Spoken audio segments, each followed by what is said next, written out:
Shalom, shalom. First and foremost, we'd like to give all honor, praise, and glory unto Yahweh, Hashem Yahushai, B'Shem HaKadosh. double honors to the elders and apostles of great nation who rule well. Peace and salutations to the elect. All right, this is the GMS Plain Tables Delaware camp. All right, here with another week to prophesy the downfall of this kingdom. All right, and the topic we're going to start off first is about the mark of the beast. All right, which everybody in the whole world is going to be tried with the mark of the beast, including the Lord's elect. All right, and Esau, of course, is going to push it, push you to take that mark. All right, so you want to start off with the precept? Yep, Khan. So it says, Revelation chapter 13 and 15. It says, and he had power to give life unto the image of the beast, that the image of the beast should both speak, and cause that as many as will not worship the image of the beast should be killed. Yeah, so if you don't take that, see him, all right, Esau, he's going to try to put you to death, all right? Now, it's going to be certain brothers in the truth, all right, who are going to be martyrs, all right, who are going to put their lives on the line, all right, because, they're not going to take that see him, all right? And there's going to be others as well, that's going to be saved, before, Esau, puts them to death as well. All right, certain brothers going to get spiritual powers and such. All right, so read that again. God, it says, Revelation chapter 13 and 15, and he had power to give life unto the image of the beast, that the image of the beast should both speak, and cause that as many as will not worship the image of the beast shall be killed. And he caused all, both small and great, rich and poor, free and bond, to receive a mark in the right hand. Yeah, so it doesn't matter what type of social status you are. Don't matter if you're the richest guy. Don't matter if you're the poorest. All right. It doesn't matter how much power you think you might have. All right. Esau is gonna make everybody try and take that see him. All right. And it's gonna be mandatory. All right. So read that again. It says Revelation chapter 13 and 16, and he caused all, both small and great, rich and poor, free and bond, to receive a mark in the right hand or in their foreheads. Yeah, the right hand or in their foreheads, all right? Now, Esau, his main place, he's going to try to put that C-hip is, of course, going to be in your hand, all right? Which that C-hip is the size of a grain of rice, all right? And, he's going to put it in your right hand. You might, you got Esau doing the human experimentation of the brain C-hip as well. All right, so that's what Esau is going to use to gain total control, over the earth. Okay, you got something? Yeah, and I got that word for a mark within the Greek. The Greek word for a mark is pragma, which means a stamp and a printed mark of the mark stamped on the forehead or the right hand as a badge of the followers of the Antichrist. Yeah, imprinted. So it's going to be an incision. All right, it's not something like sin. All right, it's not Christianity. It's not the white woman. All right, it's a physical mark that Esau is going to make you implant under your skin, man. All right, and Esau's going to do this to track you. All right, if you to basically put you under his will, to play like he's the Most High. All right, and that's Esau's ultimate goal. All right, but Esau, he's only going to get to a certain point. Now it will be certain people who's going to take that MOTB. All right, but ultimately Esau, he's not gonna his full plans, it's not gonna come to naught. Why? Because we're gonna have Yahushua come back and foil all of his plans. All right, Yahushua is gonna come back in so-called UFOs, which is also the chariots of the Bible. All right, another way you may see it in the Bible is it'll be described as clouds or a white horse. All right, and that's the way that the prophets described it, because they couldn't fully understand what they was looking at during that specific time. They had to pretty much describe it the best way they could possibly. All right, so go ahead. Yeah, and I was about to say, that was the prophets used, the ancient terms, the best ancient terms they had at the time. Obviously they're not going to say, oh, the RFID implant. Why? Because those terms didn't exist back then. And anyways, the Lord has it where, all this stuff is being revealed in this time. Well, the prophets are breaking down the word, and in these final days. Yeah. So to read on the Greek word for gragma, the definition, it says a scratch or etching stamped as a badge of servitude. Stamped as a badge of servitude. So basically, if you take this RFID chip, all right, there's no way you can go back to that. That's you approving of Esau, saying that Esau is your power, that Esau is your God, all right, and you're gonna worship this beast system, all right. There's no going back from it. As soon as you take that C-hip, that implant, man, you're done. All right, it's no repentance after that.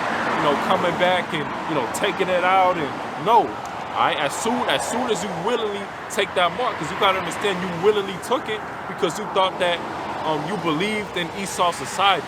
All right, you believe in, if you worship Esau, if you take this RFID C-hip, all right, that Esau will provide for you food, water, will protect your family. All right, wouldn't put you to death. All right, but on the other side of things, you got the prophets, all right, and the elect, all right, the 1/3 who's putting their faith on the right side, all right, which is Yahweh Bahashim Yahushai, all right, that's the true name of the Lord and His only begotten Son, all right. So go ahead. It also says, for the definition, the mark branded upon horses, and really, what Esau basically, likes to put a lot of implants within dogs, within animals, right? So that they're easily trackable.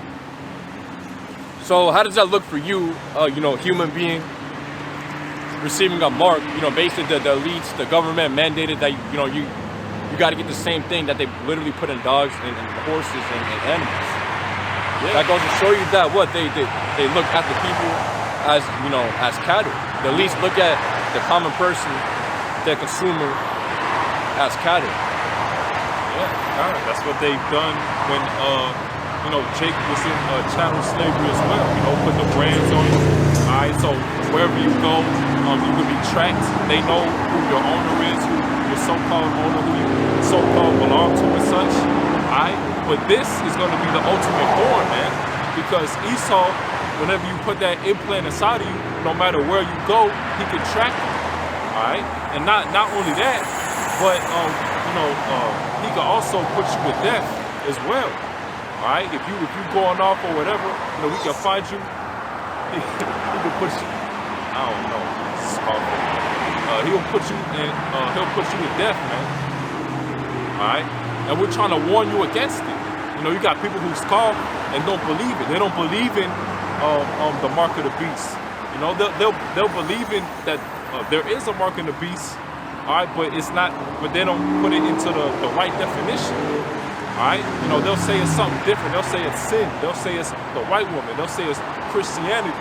All right, they'll say it's a spiritual mark. When if you go back to the Greek and you look up the correct definition of it, it's the complete opposite. It's a physical marker, a scratching, an etching, man, an implant, an incision, man.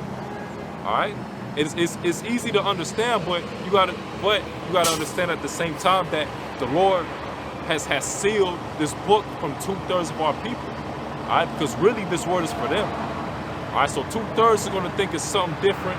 All right, 2/3 of our people are going to stay with Christianity, worship false idols. All right, believe in Esau's society. All right, and you're going to have a remnant. All right, the Lord is only dealing with a remnant meaning a small number, man. All right, he's not dealing with the whole nation of Israel.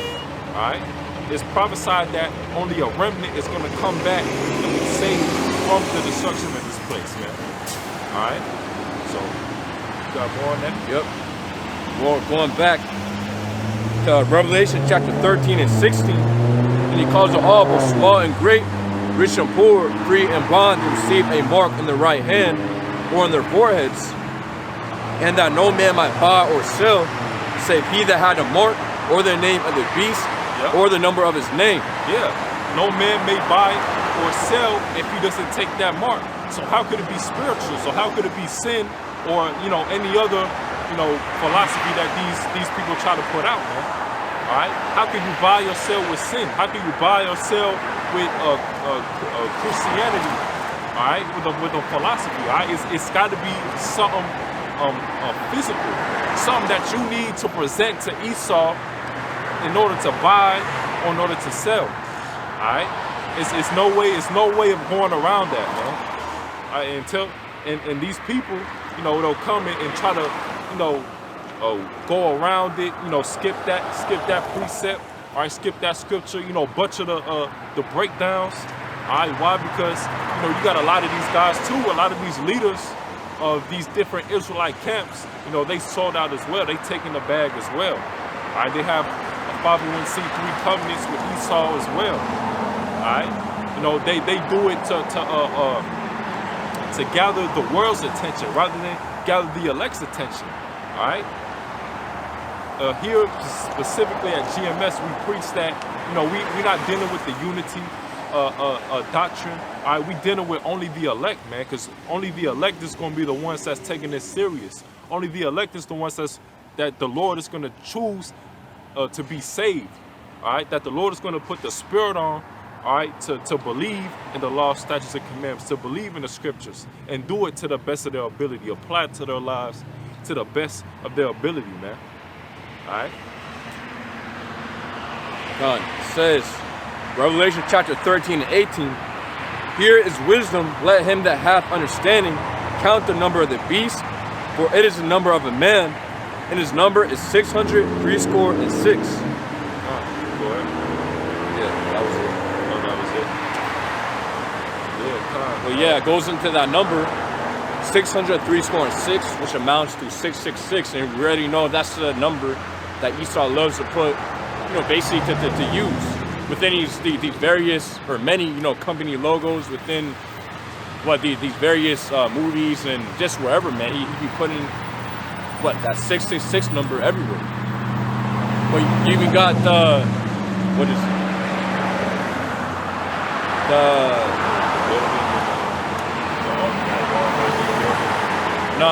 Also you have the WEF, I believe. Within our logo, they literally have, you know, the numbering. If you look closely. And that's how it is with a lot of these major companies and you know, things like that. You know, the logos always have some sort of you know, 666 or some sort of demonic reference inside of it. You know, hidden inside of it. All right, and only those in the know is going to be able to see that. All right, but that's the number that, you know, Esau's favorite number that he likes to use. All right, throughout anything, like the brother said, you know, movies, logos, all right, barcodes, all right, in regular chips, all right, phone chips, all right. That's the number that Esau prefers to use. All right. Get in real quick.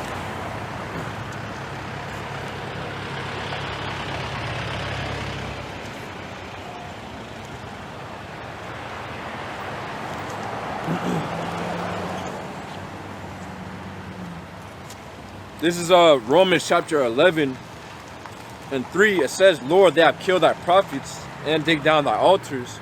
I am left alone, and they seek my life. But what saith the answer of the Most High unto him? I have reserved to myself 7,000 men who have not bowed the knee to the image of Baal. Yeah, and today, you know, that represents the elect, all right, because they're not going to bow down to that beast image, man. All right, they're not going to take the RFID C-hip, all right? And the Lord, you know, the Lord is going to put everybody through that hour of temptation, all right?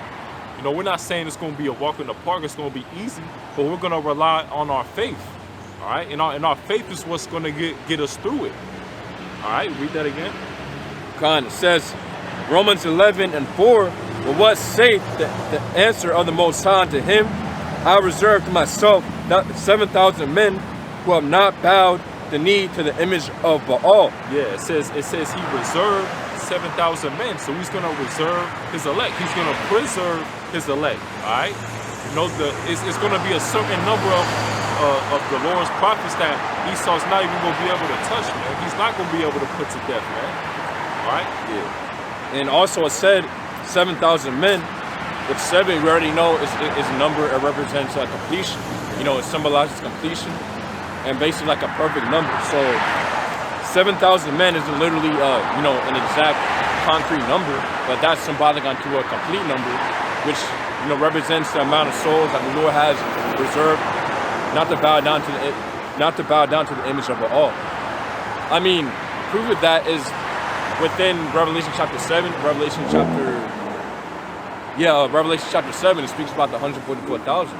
Obviously, that's more than 7,000 men, right? So that's how you know the 7,000 is a symbolic number. Complete number, right? Complete. Any more on that?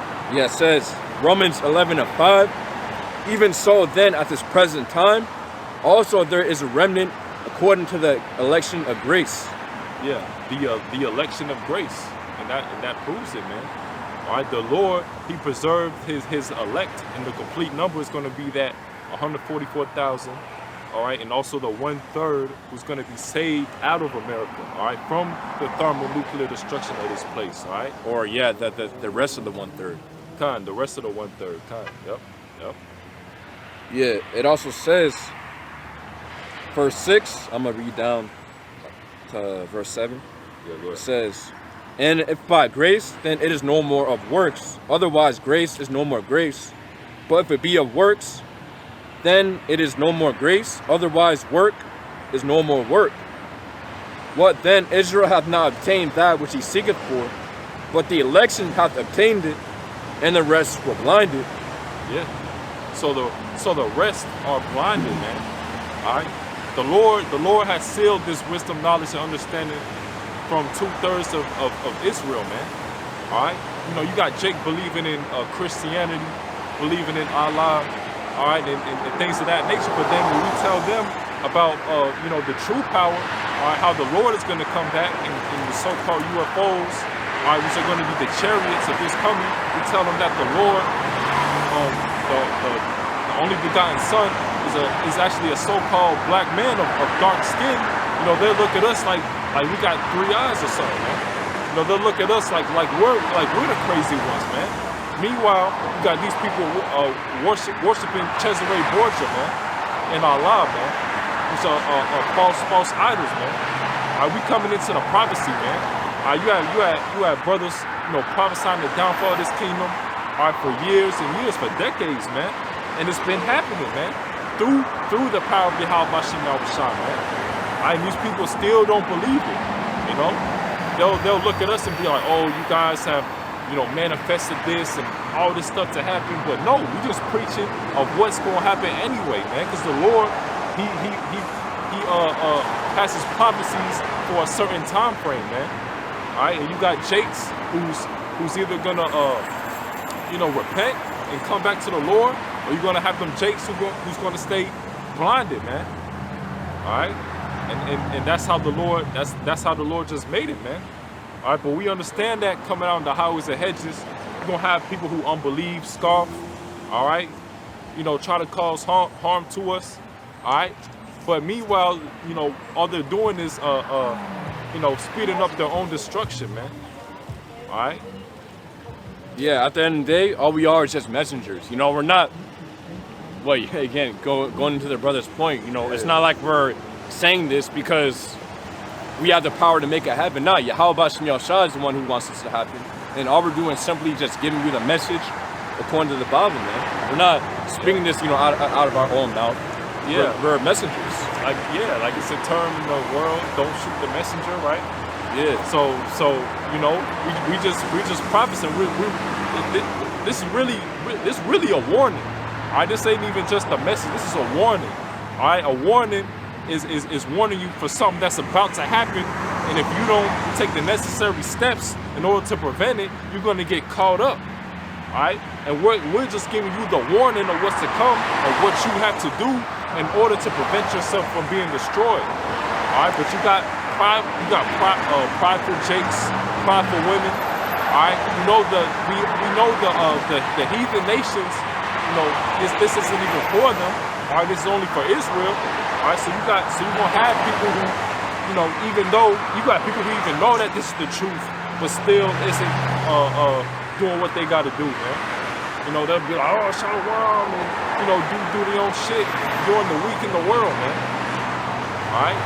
You got to take it serious as well. It's not just about knowing that you're an Israelite. You know, most people know that they're Israelites. All right? It's about what are you gonna do with that knowledge, man. All right? It's a job that you have to do. All right? And we currently doing it. We out in the highways and hedges preaching the word. All right? And we doing lessons week in and week out, man. All right? We rehearsing the righteous acts. All right? We doing the works. All right? You know, Jake say they got faith. All right? But have no works behind it, man. The scriptures say, what is faith without works, man? All right? So you gotta show your faith within the works you do. And that's currently what we're doing. Coming out here and preaching this warning, you know, blowing that trumpet, okay? Get him real quick. This is Ezekiel chapter 33 and 30. Also, thou son of man, the children of that people still are taking against thee by the walls and in the doors of the houses, and speak one to another, everyone to his brother, saying, come, I pray you, and hear what is the word that cometh forth from the Lord Yahweh. Correct.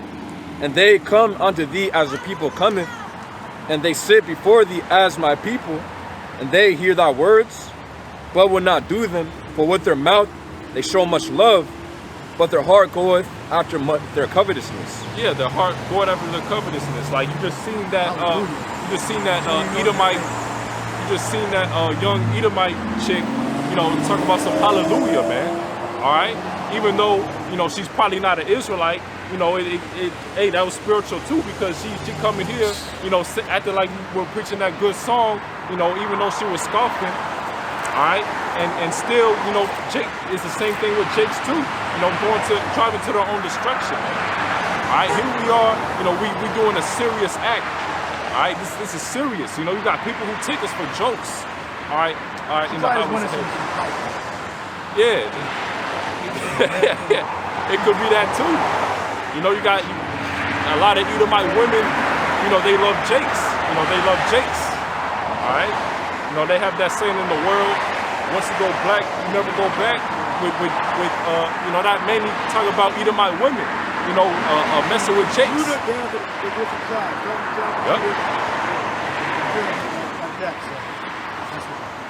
You dropped some, man.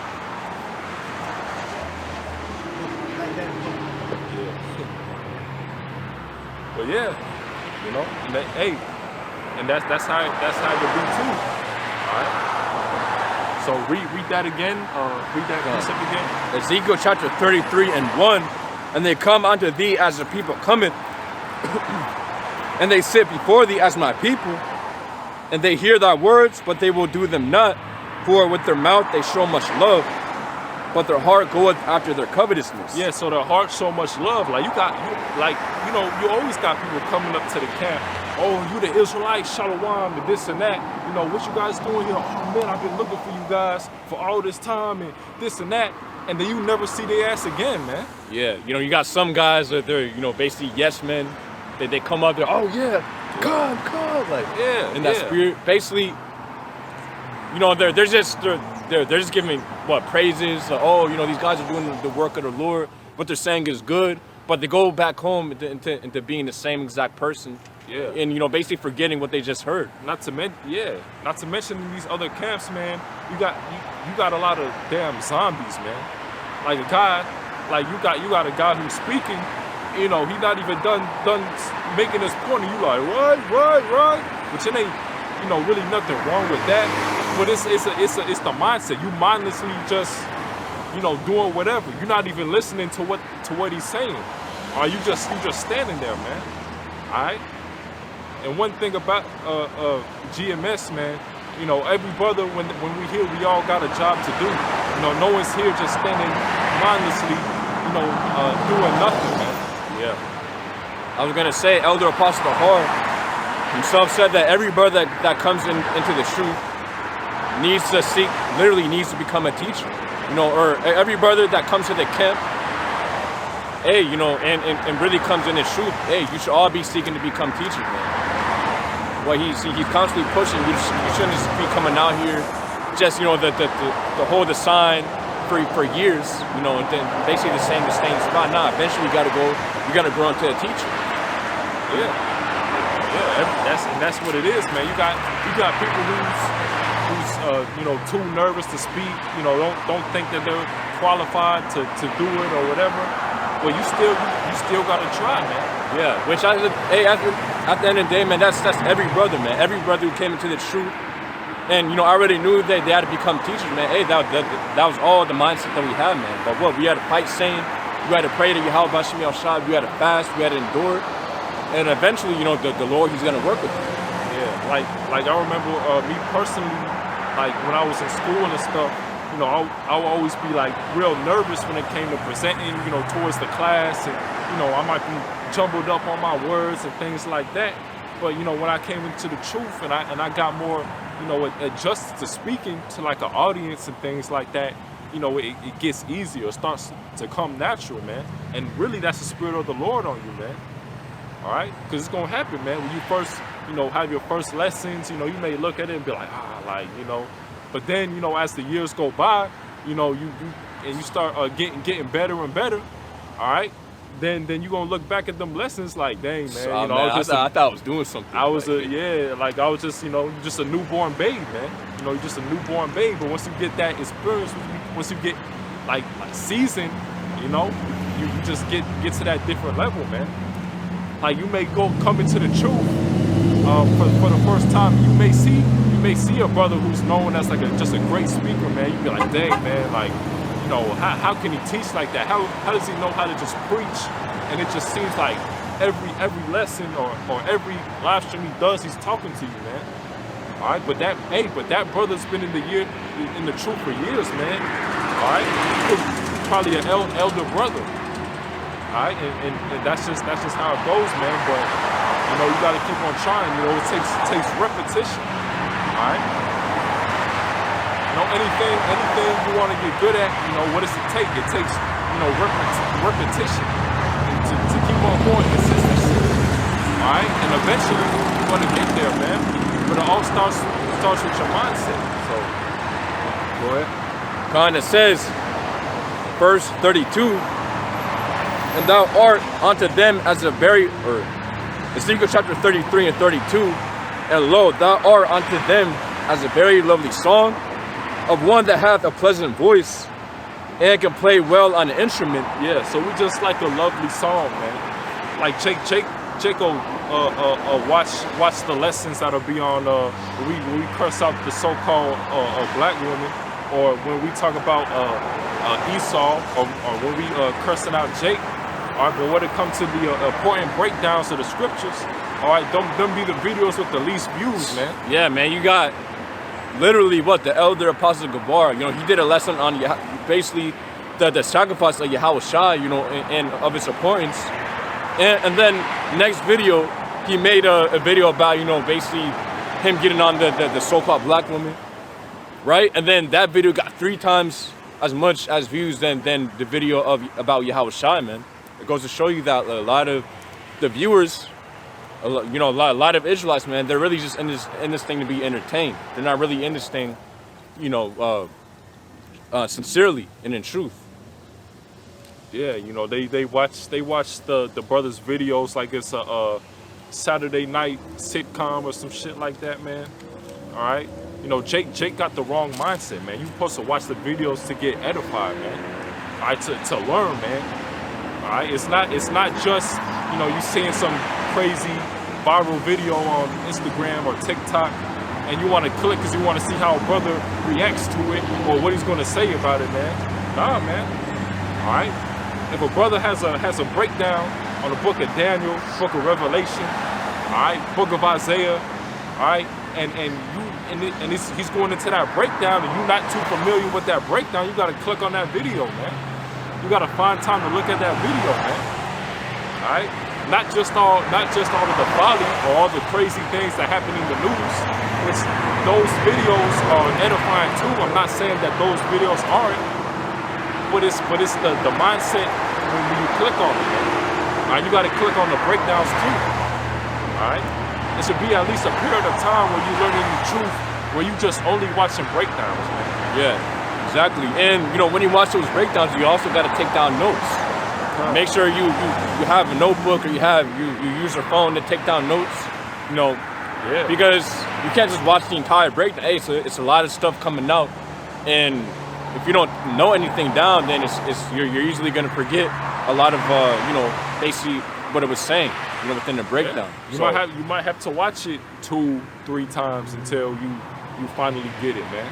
Right. You know, because sometimes, you know, you might have to watch multiple different videos on the same breakdown, because maybe a brother will get a little bit more in depth on a certain thing, you know, you might not have been topic you might not have been familiar with. All right, so it can go like that too. All right, not just about the videos brothers do rebuking on people, you know, just doing folly, man. All right, so. It says, Ezekiel chapter 33 and 32, and lo, thou art unto them as a very lovely song, of one that hath a pleasant voice. 37. Gone. It says, and can play well on the instrument, for they hear thy words, but they do them not. Yeah, so they hear thy words, but they do them not. All right, and that's how it be. You know, Jake drive by Shalom, oh, young kings, young warriors, all this and that. All right. You know, Jake can say all that. You know, you got black and mild in his mouth. You know, lips black. Man, driving down. All right, never come by the camp. Never trying to get right. Always tarrying. Oh, brother, I can't go this week, brother. All right, you got Jakes like that, and that certain type of mindset, man. All right, and but you know that Jake, he just ain't part of the elect. All right, so. He's just a 2/3. All right. So Ezekiel chapter 33 and 33, and when this cometh to pass, lo, it will come. Then shall they know that a prophet hath been among them. Yeah. And lo, it will come. Right, we was talking about the prophecies earlier, man. These prophecies are coming to pass, man. Yeah. And sooner than later, these people are gonna know that, you know, the people out here that was doing what we was doing, man. All right, we was right. All right, that Edomite chick going past saying, hallelujah, man, she gonna be looking for us, man. She gonna remember that we was out here on the highways and hedges, man. All right? But because when all hell break loose, we know about Isaiah 4:1. All right? It's not gonna just be Israelites, it's gonna be the heathens as well. All right? Yeah, also the scriptures say how, you know, basically when the famine of the word comes, what, you know, they're gonna be looking for the prophets. Yep. You know, once the Lord basically shuts the prophet's mouth and, you know, takes back the prophets from teaching his word, that very exact same time you're gonna have a lot of people, you know, trying to come up to the street. Oh, you know, they were on blah blah blah street, trying to see, you know, where we are, you know, trying to go on YouTube, trying to see our channels, because around that time we already know Esau is gonna completely take down our videos. Yeah. And if you do happen to see us, man, we just gonna tell you to get the hell out of our face, man. Yeah. All right, because here we were, you know, doing what we were supposed to do, getting right, you know, laboring in this truth. All right, while you just want to do whatever the hell you want to do in the world, you have more important things to do, you know, during this grace period, right? All right, this is our important thing that we got to do, man. This is the most important thing that we have to do, man. This is our duty as an Israelite man. All right, this is number one. This our number one priority is this truth, man, and nothing comes over it. All right, not your job, all right, not your family, not your woman. All right, you got to keep this truth first. Okay. It says Ezekiel chapter 33 or 37 and 8, and when I beheld, lo, this sinews and the flesh came up upon them, and the skin covered them, but there was no breath in them. Yeah, it's no breath in these people, man. All right, these people are dead. All right, these people are in the congregation of the dead, man. They don't have that life, man. That life being this wisdom, knowledge, and understanding, man. All right, the Lord, you know, when we first heard about this truth, man, He put that breath of life into us. Okay. Yeah. Now, and eventually, when you go into the full breakdown, the whole house of Israel comes back into the faith, and that's going to be in the kingdom. As you read all the way down, it says the whole house of Israel. All right? But on the first go around, 2/3 of Israel and Babylon and America gonna be destroyed by fire. Now go to stony ground. Matthew 13:4, 13:5. Like brother was saying earlier, they hear it, but they don't have the strength to actually continue in the things that they learn. All right, well, we can read 13:4, 5, and we're gonna jump down to where it was fulfilled. So 13:4, and then 13:5, and we're gonna jump down to fulfillment 13:4 and 13:5. Read it. Got it. It says, Matthew chapter 13:4, and when he sowed, some seeds fell by the way, or stop, maybe 3. No, go for it. 4, okay. That's fine. It says, and when he sowed, some seeds fell by the wayside, and the fowls came and devoured them up. Right there. All right, read it again. It says, Matthew chapter 13:4, and when he sowed, some seeds fell by the wayside, and the fowls came and devoured them up. All right. So go to 19th verse. It said, Matthew chapter 13:19, and when anyone heareth the word of the kingdom and understandeth not, or understandeth it not, then cometh the wicked one and catcheth away that which was sown in his heart. This, go back. Yeah, go ahead. It said, this is he which receives seed by the wayside. All right, go back to the first verse. Matthew chapter 13:4, and when he sowed, some seeds fell by the wayside, and the fowls came and devoured them up. Go to 19. 19, it says, when anyone heareth the word of the kingdom and understandeth it not, then cometh the wicked one and catcheth away that which was sown in his heart. This is he which receives seed by the wayside. Right, so you get preached the word, and then basically examples of that is you got Israelites that are involved in learning everything about every religion. You'll see a clip like you were saying earlier about ancient African kingdoms, aliens, hidden civilizations, all types of different information. Some of it's true, some of it's not true, but they're more consumed with that than them receiving the seed that you gave them. You know, like I got brothers that got Bibles, a copy of Babylon and Timbuktu talks about the Israelites fleeing into West Africa, but yet they're involved in other things. Read that verse again. Matthew chapter 13:19, when anyone heareth the word of the kingdom and understandeth it not, then cometh the wicked one and catcheth away that which was sown in his heart. Look up understanding. Understand. Right? When you understand something, you accept it and continue with it. But if you don't understand, you're going to keep looking for other options. All right, and that's what Jake do, to keep looking for other options. All right, understand? It's the Greek word soni, or sun emi, which means to set or bring together, or says to put as a word the perception with the thing perceived, to set or join together in the mind. It says idiom for to set or join together in the mind. Right? So if you have your thoughts collected into, this is the way to go. Now, Jimmy, that teacher should not be removed to the corner anymore. All right? So read that last definition is right. Gone. It says to set or join together in the mind. To set or join together in the mind. That's important because 2/3 of Israel don't have their thoughts collected. They're all over the place. To set or join together in the mind. So as soon as you put everything together, as soon as you stable, okay? A double-minded man is unstable in all his ways. As soon as you're stable, then you can move forward. But if you're constantly between different positions, like Israelites back in the time of Elijah.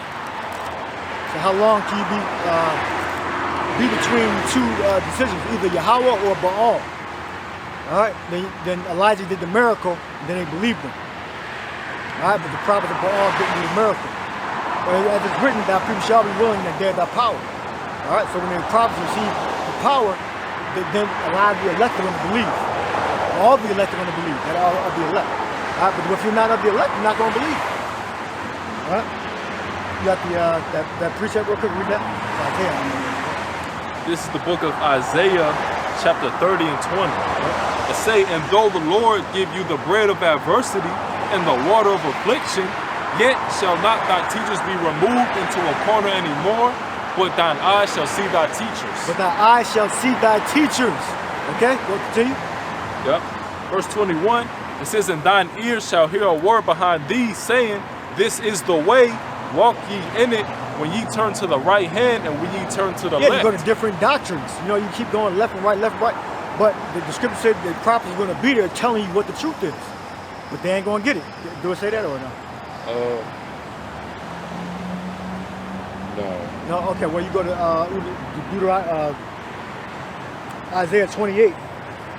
But the word was unto them, precept upon precept, line upon line, that they might fall back and be broken. All right? So the word is there. So you totter between different opinions and different doctrines, different sciences and all that, you ain't going to get nowhere. All right? You're going to keep tottering. And then you might land onto Egyptology. You might land on a different doctrine. But if you are the elect, you're going to take heed to the words of the prophets. You got that exact thing I asked for? Now I want you to read the whole thing, just the word was unto them. Oh, the precept upon precept, right? Yeah.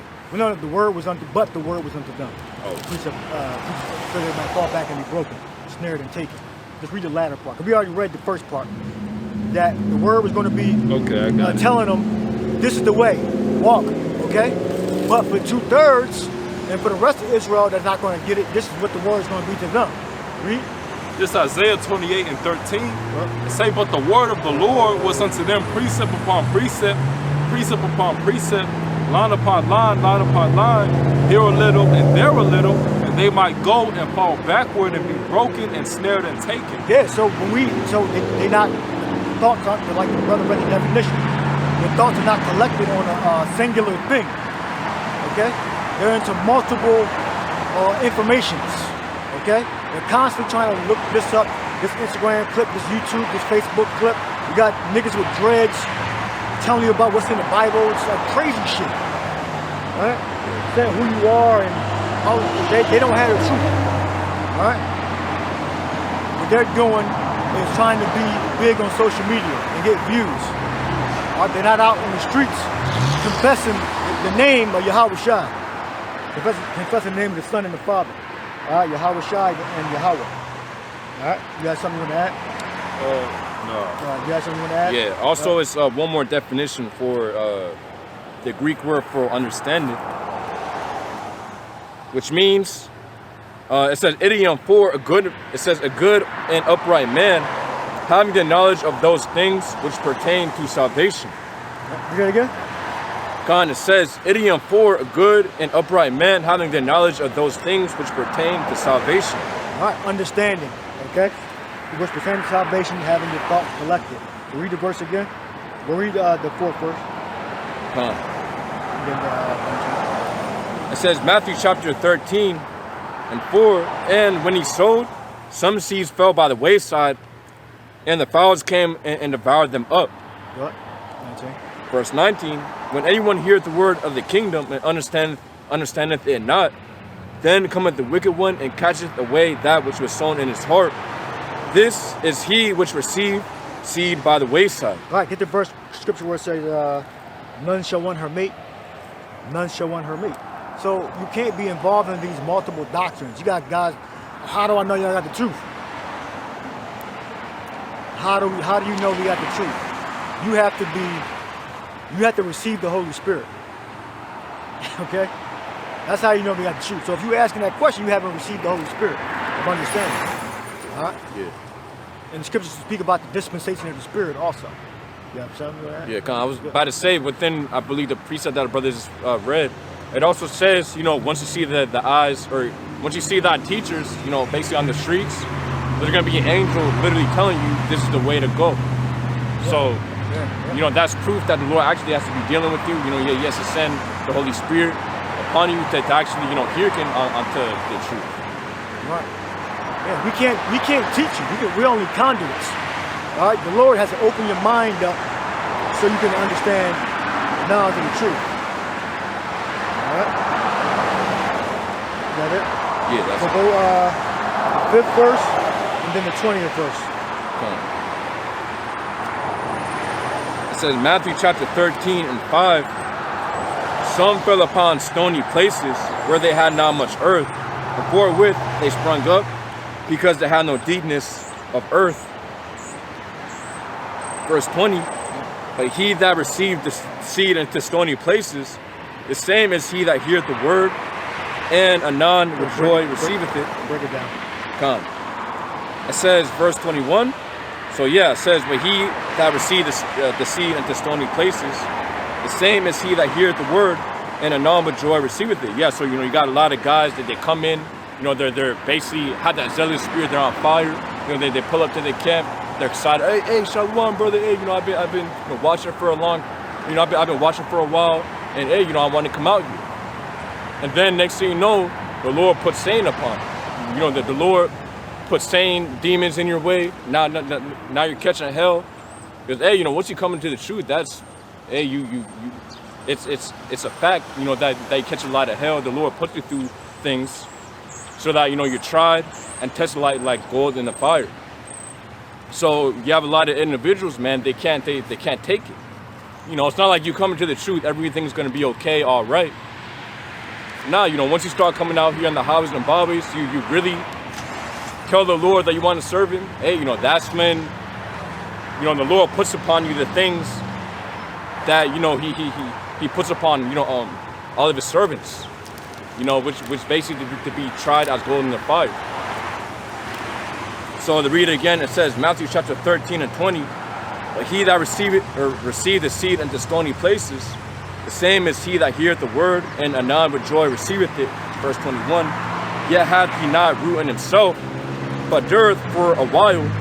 But when tribulation or persecution ariseth because of the word, by and by he's offended. Yeah, and these times that were coming up in, we already know Esau's going to come down. But basically with the persecution, demonizing the prophets, basically demonizing the ministry, and you're going to have certain Israelites within the truth. They're not going to be able to handle it. They're not, they're going to become offended, and they won't, during that time, they're not going to be able to endure.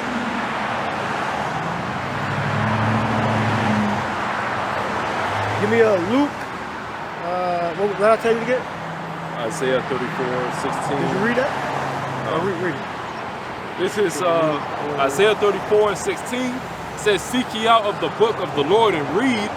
No one of these shall fail, none shall want her mate.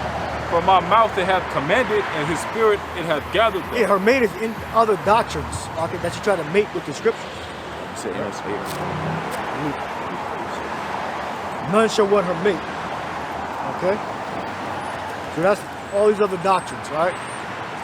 Whether it be you think there's a secret history that was hidden and you try to worship that and so all this matters. Everything can't exist together. Something has to be right, something has to be wrong. And a lot of these men are cowards.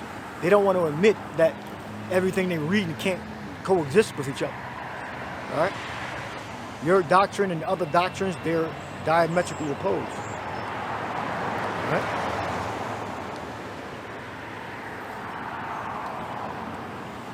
All right, get this precept of this schedule. Read it. God, Luke 8 and 11. Now the parable is this: the seed is the word of the Most High.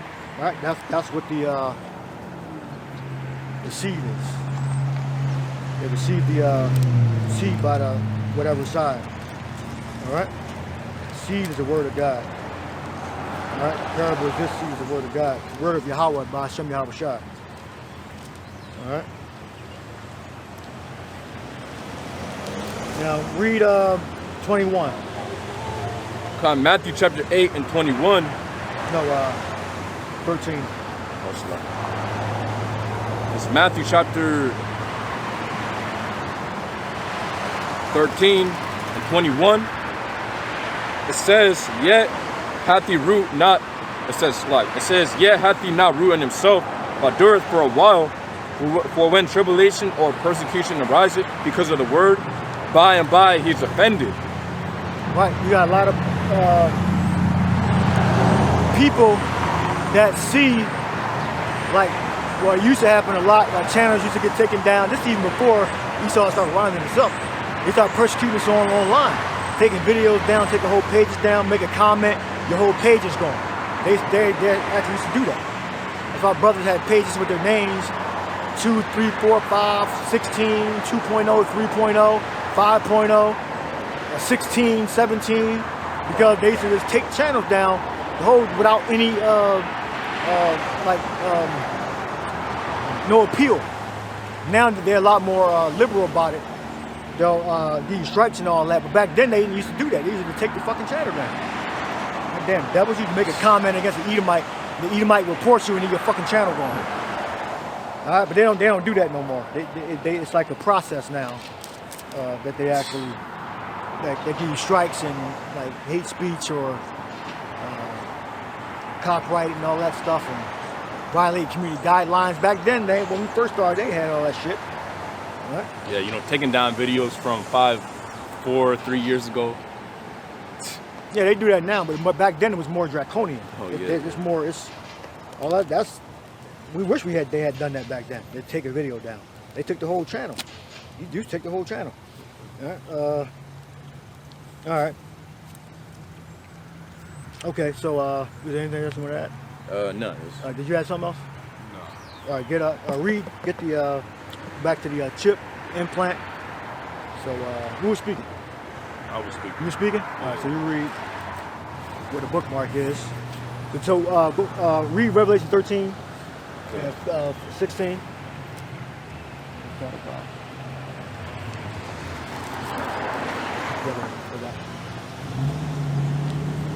So Revelation 13 and 16. It says, and he causes all, both small and great, rich and poor, free and bond, to receive a mark in their right hand or in their foreheads, and that no man might buy or sell, save that he had the mark, or the name of the beast, or the number of his name. Yes, that's Esau's former control, like the brothers were saying earlier.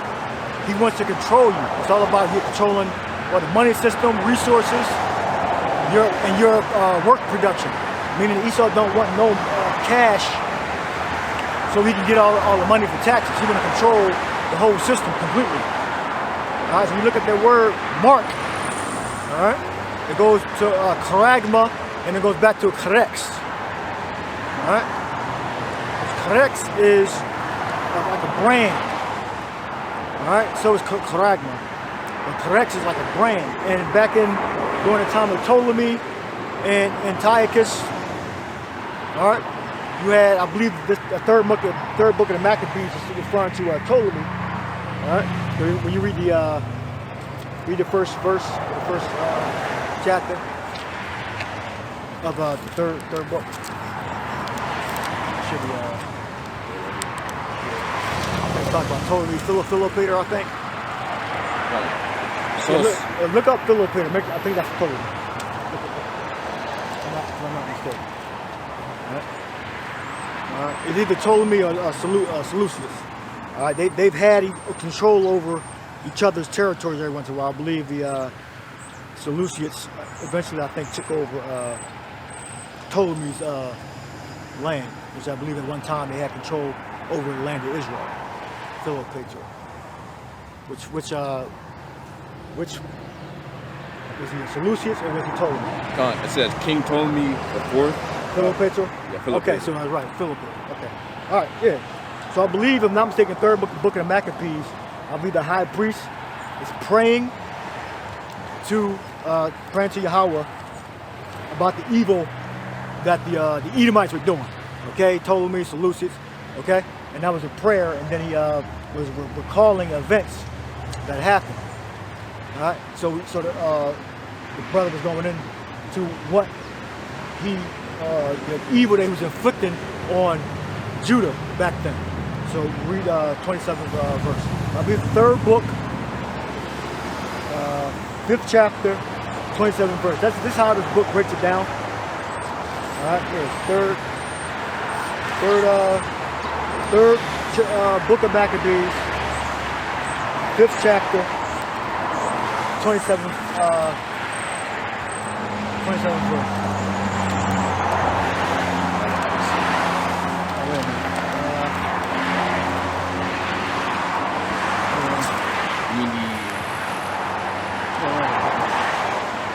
Third chapter,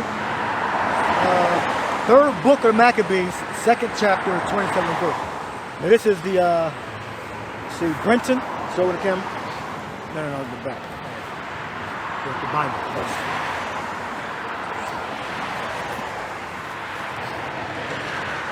If you ever look at different third book of Maccabees, it might be, chapters might be different, but the third book of the Maccabees, second chapter, 27th verse where it starts. All right. So this is an example of Mark during the time of the Maccabees. All right. So today the mark is a microchip. And Esau's going to try to brand the whole world with that mark. All right. So go into it. So I believe this is a prayer to the Father about the evil that Esau was doing to us under the Ptolemies. Right? The Edomites. Right? Gone. It says, 3 Maccabees chapter 2, verse 27, his purpose was to inflict a public stigma upon our race. And that stigma there, I believe, is figurative. All right? So that's not the point, the stigma. All right, go ahead. Wherefore he erected a pillar at the tower porch and caused the following inscription to be engraven upon it. That entrance to their own temple was to be refused to all those who would not sacrifice. That all Jews were to be registered among the common people. That those who resisted were to be forcibly seized and put to death. Right, so that's the death penalty. So go back to 13. Give me the penalty of not taking the mark. It should be there in the 13th chapter.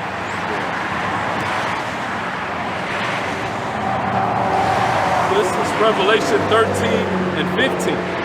It says, and he had no power to give life unto the image of the beast, that the image of the beast shall both speak, and cause that as many as will not worship the image of the beast should be killed. All right. That's the penalty today, the same penalty. All right, if you don't take the mark, you're going to be put to death. All right, so the RFID microchip is the mark of the beast. That's what the modern day mark is, what Esau is going to try to impose on the whole world through their governments, because Esau controls the governments through the financial system. So all the governments are going to agree that the RFID microchip implant is the way that they're going to issue their money, or you get access to your money, access to your currency. And the chip is going to connect to a database. It's going to have your records, your financial records, and probably your identity. But the scriptures say specifically about the financial system. All right? But the technology it has multiple applications. It's not just financial. It's also authentication technology also. All right. So continue there. Gone. It says, 3 Maccabees chapter 2 and 29, that those who were thus registered were to be marked on their person by the ivy leaf symbol of Dionysus, and to be set apart with these limited rights. Right. So be marked. So read that again. Gone. It says, 3 Maccabees chapter 2 and 29. Choagma. That those who were thus registered were to be marked on their persons by the ivy leaf symbol of Dionysus. Marked. Good. And to be set apart with these limited rights. Right, marked. All right, so that's where the word, let's see, marked. So it might be kind of hard to show you on the camera, but so we'll just recite it to you. Keresestai. All right, keres. Keres. All right, keres. All right, that's the word for mark. When you go into it, you'll actually see that in the notes as you go down. You can look it up too. All right, so read Choagma. Yep. And you'll see, like in the notes, you'll see keres, keraso. All right, so read what you see. This is the word for mark in the Greek, choagma. It says a stamp, an imprinted mark of the mark stamped on the forehead or the right hand as the badge of the followers of the Antichrist. The mark branded upon horses, thing carved, sculpture, graven work of idolatrous images. Right. So in order to understand this, you gotta know Hebrew, Greek, and Latin, and then you'll see the similarities of what the plan is. Okay. Let's see the similarities of what the plan. The plan is to have everybody chipped, to have everybody marked with the device. All right? So if you consented back then, okay, you was initiated. That what they proposed. All right? So you were initiated into making the Ptolemies, making the Edomites your God. So if today, if you take that chip in your arm, you're going to, you're pledging allegiance as a badge of servitude. Did you read that? As a badge of servitude. All right, you got to read a little down. All right? Then it starts going into the Greek. You start saying karex, karasso. All right, when you start looking up the meanings of those words. All right? It means a mark. All right? I've done videos on it, or at least I did 1 or 2 videos on it. All right? So you have to make sure that you understand the different languages so you get the proper understanding. But you got scoffers saying, oh, I don't need to know Hebrew, Greek, and Latin.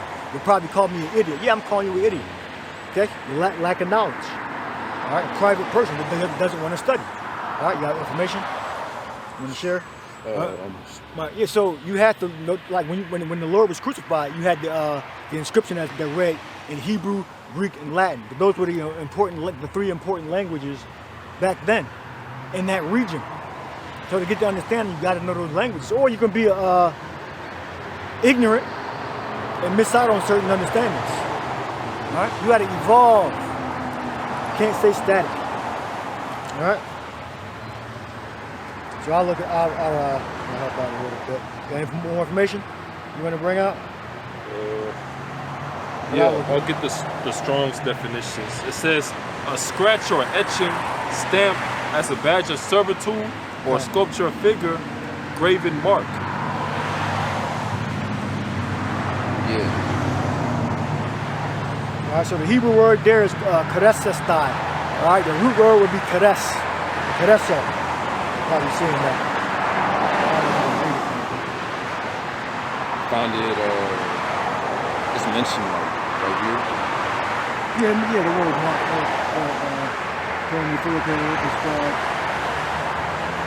Yeah, there you go. You can read it.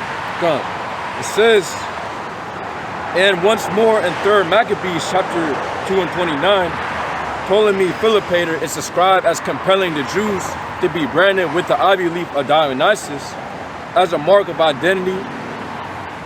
Yeah, as a mark of identity. As a mark of identity. All right. So go to the blue letter. So that was Ptolemy Philopator. That'd be the loving father, love your father. Probably had sex with his father. Philo is love, and Petor is father. Yeah, freakism. Right. So go into the blue letter. And mark. And mark. Go. I'm going to read something. It should be in the Greek. Koragmatas, Karasso, right there. It's right there. All right, that's to link up with what you just copied. Karasso, right? Yeah, Karasso. No, in here, 29. Karasso. This one. Here. Karasso. Karasastai. That's part of speech plan. But the root words would be a Karasso. Oh wait, did you want me to copy this one or this one? No, Karasso, right? You got the X, A. Oh, okay. Yeah, I copied this one. Oh, no. Karasso style. Alright. Alright. So now go into more of the root word. Go into charagma. And go into comes from kares. Karex. Correct. Alright, for that word correct, the root word, it says a pale or stake, a palisade or rampart. Right. So there's different ways of saying mark, branding. Okay? This is why we know. We believe by the Spirit, okay? It had to be revealed to us. It wasn't just because it means, actually a mark. It was revealed to us. Brothers have had visions and dreams of this to confirm it. All right? And we could be linking up what we believe with the current events. And then it's confirmed by revelation. All right? The scriptures speak about the dispensation of the Spirit. All right? get that, find that dispensation of the Spirit, what precept that is, and then look up dispensation. All right, so what do you got?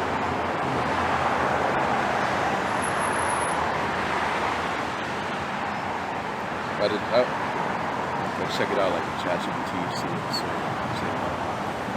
Well, I know we know what the root means. Karasa. All right.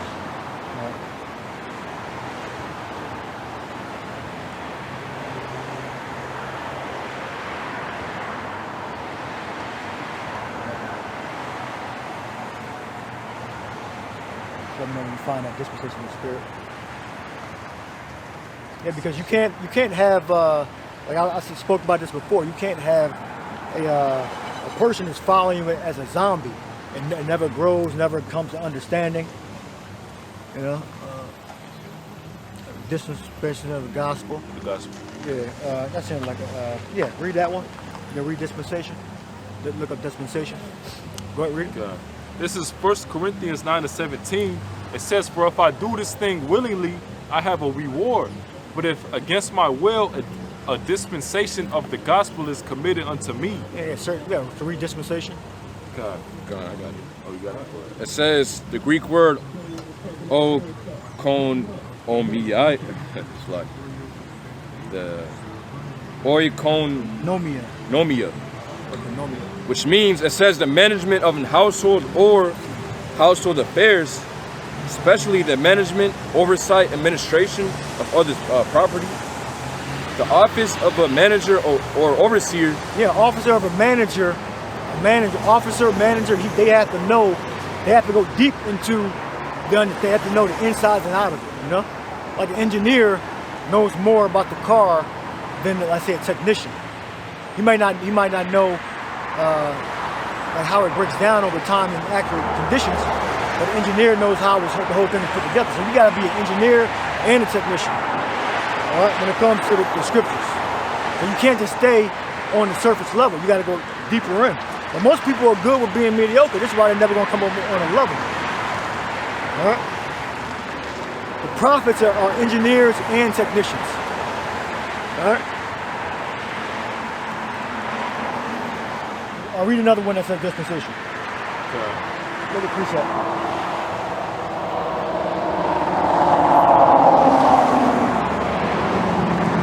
Says Ephesians 1:10 that in the dispensation of the fullness of times he might gather together in one all things in Hamashiach, both which are in heaven and which are on earth, even in him. And look up that dispensation, see if that's a different word.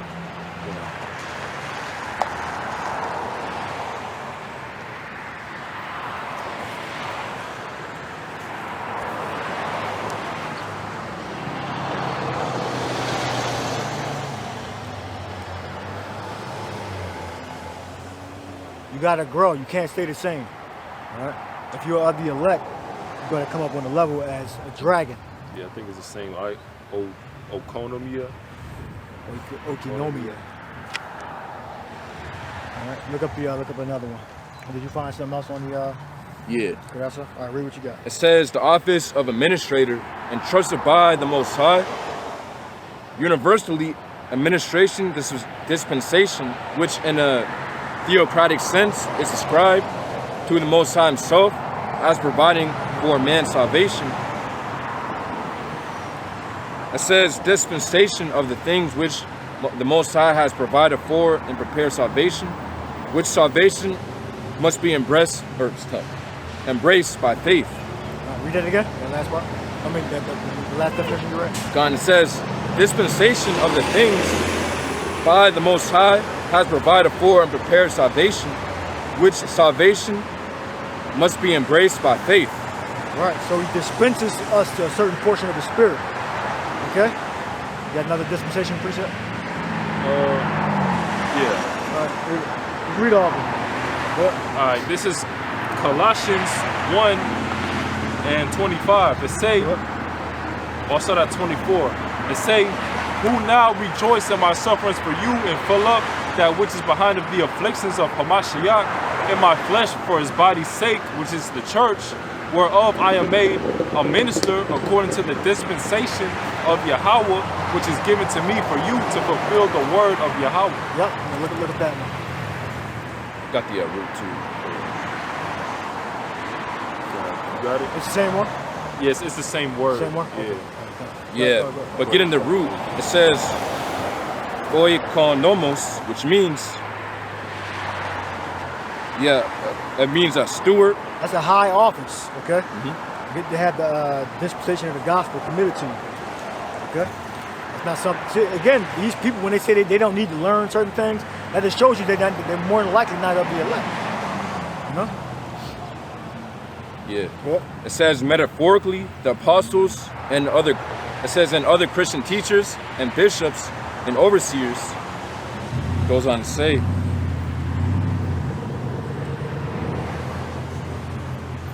a bishop or overseer is called the Most High, or of the Most High, as the slug. It says a bishop or overseer is called, which is the Greek word, of the Most High as the head and master of the Christian theocracy, and any and every Christian who rightly uses the gifts entrusted to him by the Most High for the good of his brethren. What's the last precept you read? Colossians 1:25. Can you read that? Go right to the point, dispensation. This is Colossians 1 and, Look it up in a different translation. and 25.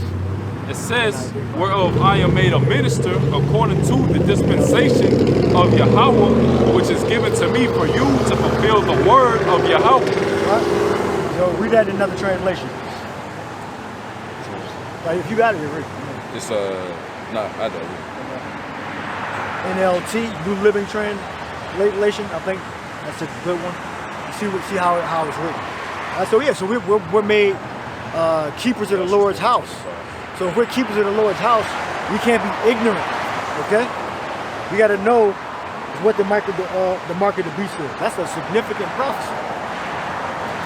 All right? Got it? Gone. It says Colossians 1:25 in the NLT, the Most High has given me the responsibility of serving his church by proclaiming his entire message to you. Hey. A steward of a household. You know? The thing that's going to build up the household. That person has to know the ins and outs of how to be an Israelite, you know? You can't just be a surface. That lazy shit is what the fake Christians do. That's why all of them are ignorant. Right? They're ignorant because they just go to the church and just sit and listen to the pastor speak. And they don't look into the scriptures. They don't study.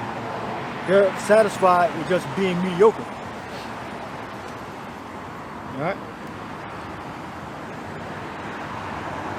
The Lord said, be therefore wise as a serpent,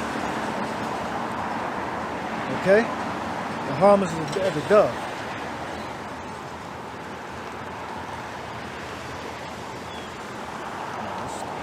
Yeah, I got something real quick. Go read, yeah.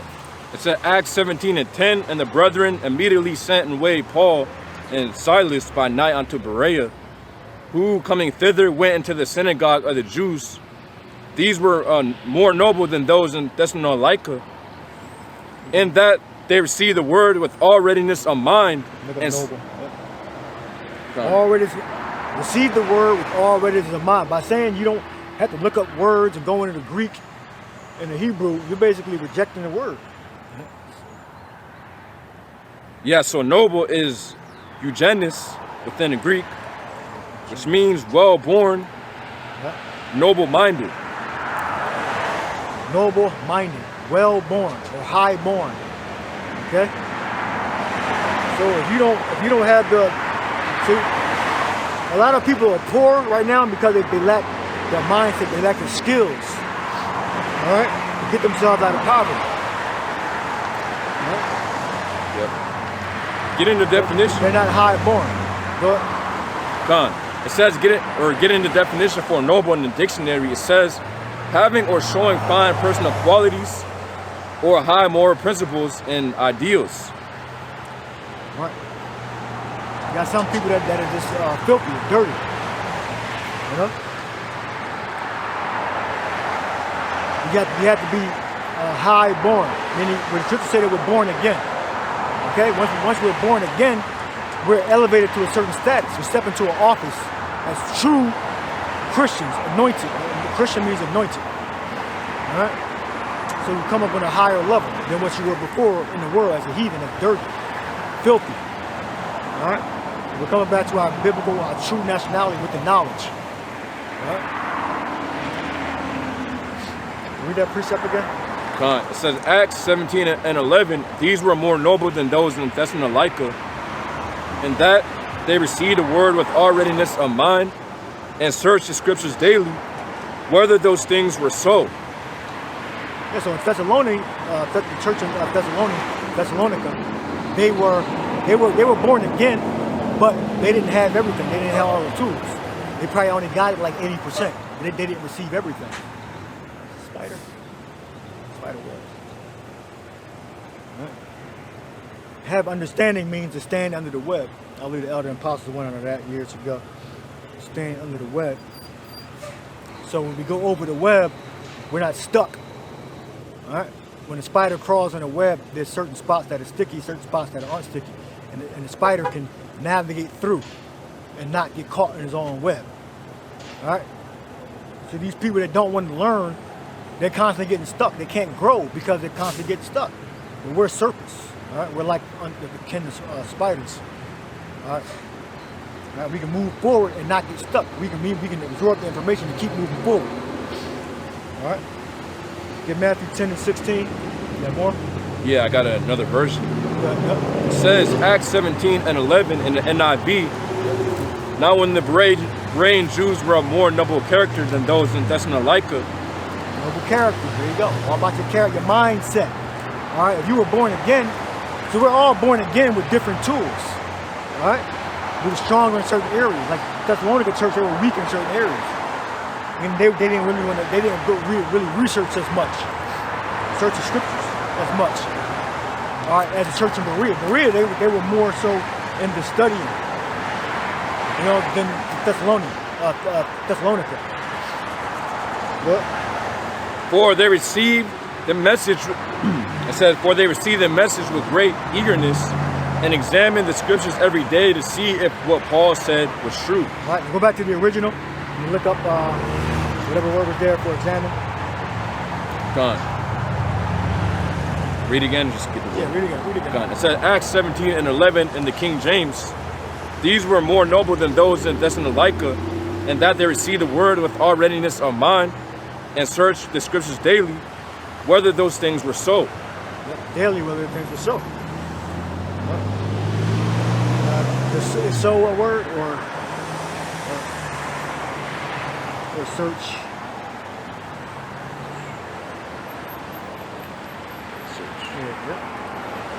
So a Greek word for search, to get the definition, it says examine or judge, to investigate, examine, inquire into, scrutinize, sift, question. Scrutinize, sift, question. This is why when people question is why we go into the word karaso, karagmatas, different variations, karagma, okay? And they all mean like to write something or to brand something, all right? And then the application, the body, into the body. So we link that up with the current events, the strategies of the financial system that they're rolling out, and it's electronic. They don't want you getting away with stealing money from taxes. Which taxing that's illegal, but they wrote it into law for like the payroll. All right, but now they want to make sure they get as much money as they can to keep you poor. The electronic system is not to make you better, it's to make you poor and to control you. That's what the new money system is going to be about. So you won't be able to cheat the government on the taxes. All right? So you're going to have some type of system, a portable system that has access to the internet, that you can scan people's chips in or cards. They want to get rid of the cash. It's only going to take an event, some type of event, catastrophe, could be a terrorist attack. It could be a cyber attack. It could be a bunch of counterfeit money. The government going to want to reduce the amount of actual greenbacks, cash, and make it more electronic. It may start off with requiring everybody to have a debit card. And then eventually it's going to go to a tag, implant inside your hand. All right? And then the elect are not going to take that tip. It says about the hour of temptation in Revelation 3 or 2, hour of temptation, that the elect are going to be saved from it. That's it. Yeah. What did I tell you to get? Matthew 10 and 16. 10, 16. And then get serpent definition. Okay. This is the book of Matthew 10 and 16. It says, "Behold, I send you forth as sheep in the midst of wolves. Be ye therefore wise as serpents and harmless as doves." Serpent.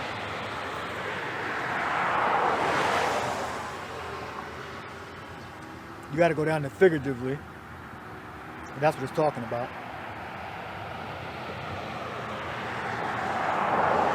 Artful. All right, because it can have a good or bad connotation. It can mean good, it can mean bad. Sharpness of vision. Okay, sharpness of vision. You see that? Sharpness of vision, being able to see.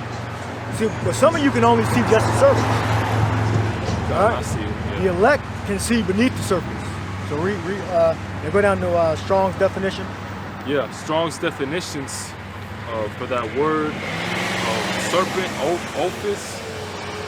And it says in the Strong's definition, through the idea of sharpness of vision, a snake figuratively as a type of sly cunning. Cunning, all right, that's the context. Sly cunning. All right, let's speak about intelligence. All right, sharpness of vision. So if you can't see, all right, you get Matthew 7, judge not that ye be not judged. For what judgment you judge, you shall be judged. And what measure you meet, it shall be measured to you again. The point is, then thou shalt see clearly. All right, that's the point I'm going to make. So read that. This Matthew 7 and 1 say, "Judge not that ye be not judged. For with what judgment ye judge, ye shall be judged. And with what measure ye meet, it shall be measured to you again. See? And why beholdest thou the mote that is in thy brother's eye?" What that means is, when you judge, be prepared to be judged. When you judge as a righteous judge. Don't judge as someone that's a hypocrite. That's what it's saying. All right? Go ahead. It says, "And why beholdest thou the mote that is in thy brother's eye, but considerest not the beam that is in thine own eye? What? Or how wilt thou say to thy brother, Let me pull out the mote out of thine eye, and behold, a beam is in thy own eye? What? Thou hypocrite, first cast out the beam of thine own eye, and then shalt thou see clearly to cast out the mote of thy brother's eye." All right, so you can't judge.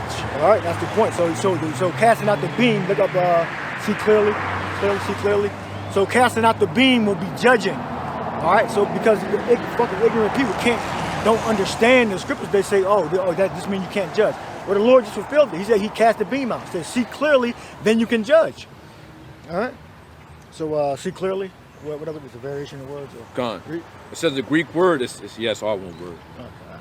It says diablepo, which means to look through, penetrate by vision. Penetrate. So you're going beneath what the surface is, which would be the English. Okay, going down beneath the surface, Hebrew, Greek, Latin. Go ahead. To look fixedly, stare straight before one, to see clearly. See clearly. All right, not obscure. All right. Well, the scripture said, John, the first chapter, the people that sat in darkness saw a great light. Get that. John 1. John 1. The light shined in the darkness, but darkness comprehended it not. That's a heavy precept. All right? And that's 2/3 Israel. That's Israel that's scattered around the world that can't see. All right? You gotta be able to see. You gotta have vision. All right? Well, it's the precept is that there's no vision and people fail. Something like that. Find that. There's no vision. You have 1 John. Well, not 1 John. The Gospel of John, first chapter. Yep. Yeah. So this is You start from the first verse. yeah. So 1 John 2:1. No. First, the Gospel of John. Oh, Gospel. The Gospel. John, the first chapter. I haven't read it in a while. It should be there. Yeah, it should be there. John, the first chapter. It's the book of John 1:1. 1:1. What? It says, in the beginning Yeah, was the 4. Word, and the Word was with Yahweh, and the Word was Yahweh. The same was in the beginning But the with Word Yahweh. wasn't God. Read it how it said. In the beginning was the Word, and the Word was with God, and the Word was God. Right. The same The Word was is Yahweh Shai. All right. Good. the same. Allahayim. All right. But Yahweh Shai was among the Allahayim. What? Read that again. Yeah. This is John 1:1. It says, in the beginning was the Word, and the Word was with God. The Word was with God. Okay. The Word was with. The Word is Yahweh Shai. The Word was with God. It is Yahweh. What? And the Word was God. And the Word was God. Yahweh Shai. Okay. Part of the Allahayim. Okay. Go ahead. It says, verse 2, the same was in the beginning with God. All things were made by him, and Right. without him Yahweh Shai. Go ahead. was not anything made that was made. Right. Everything visible and invisible. Okay. Read. God.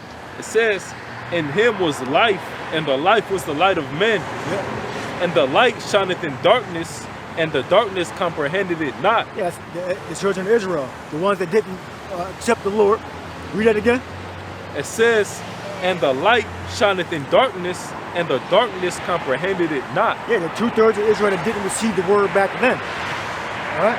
Meaning the part of Israel that rejected Yahweh Shai and the disciples' teachings. Go ahead. Yep, verse 6, there was a man sent from God whose name was John. The same man came for a witness, to bear witness of light, that all men through him might believe. Right, Yahweh Shai. All right, so you got the prophecy. Proverbs 29 and 18.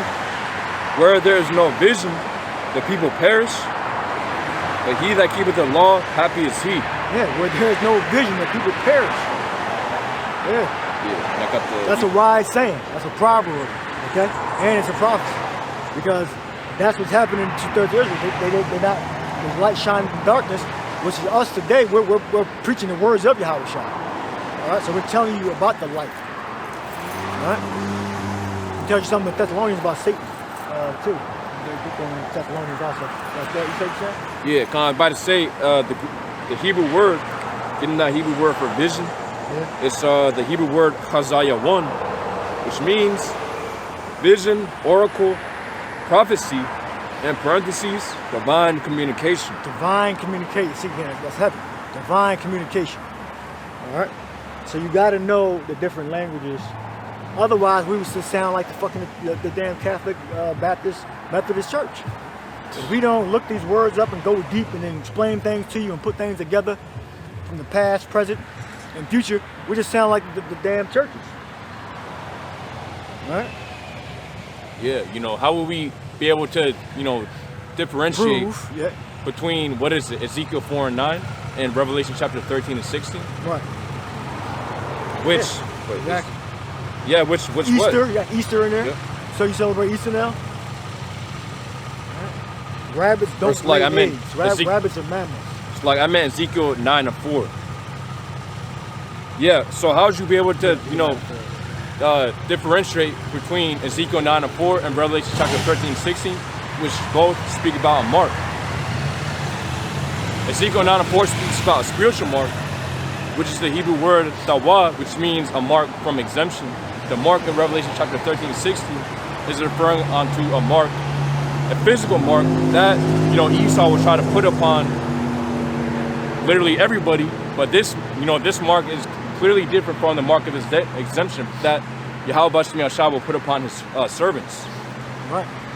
the elect of the nation of Israel. Okay. And what the scriptures speak about, the judgment that, those who take the mark in Revelation chapter 13 and 16 will receive.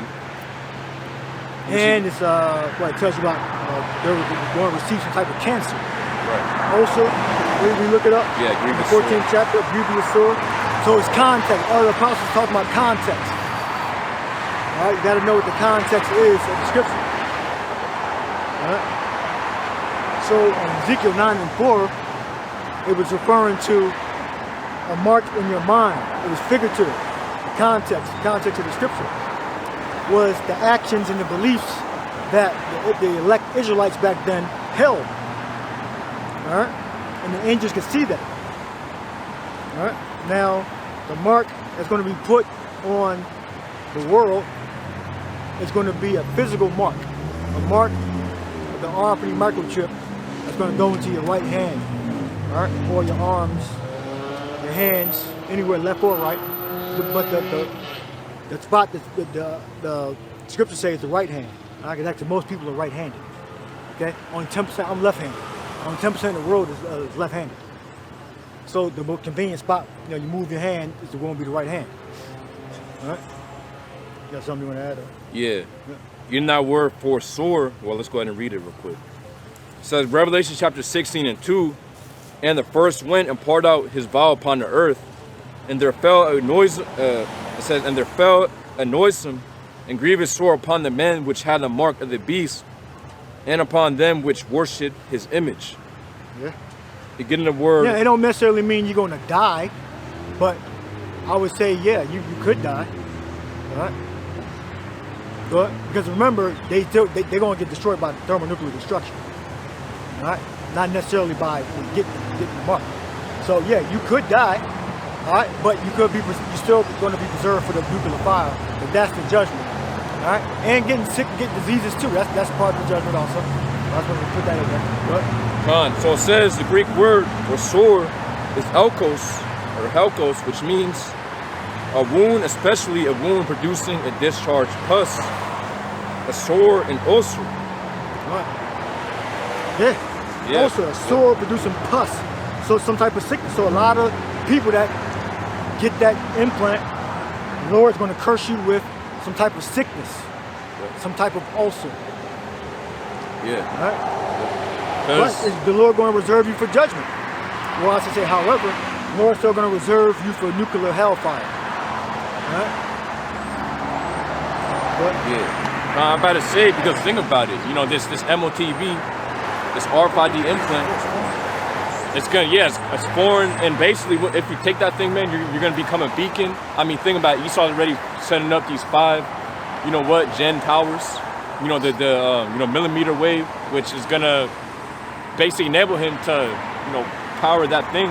Yeah, if they perk to a certain power level. Yeah, they can cook you. The right. reason why it's not cooking us now, like different radio towers, all of them, is because of power level.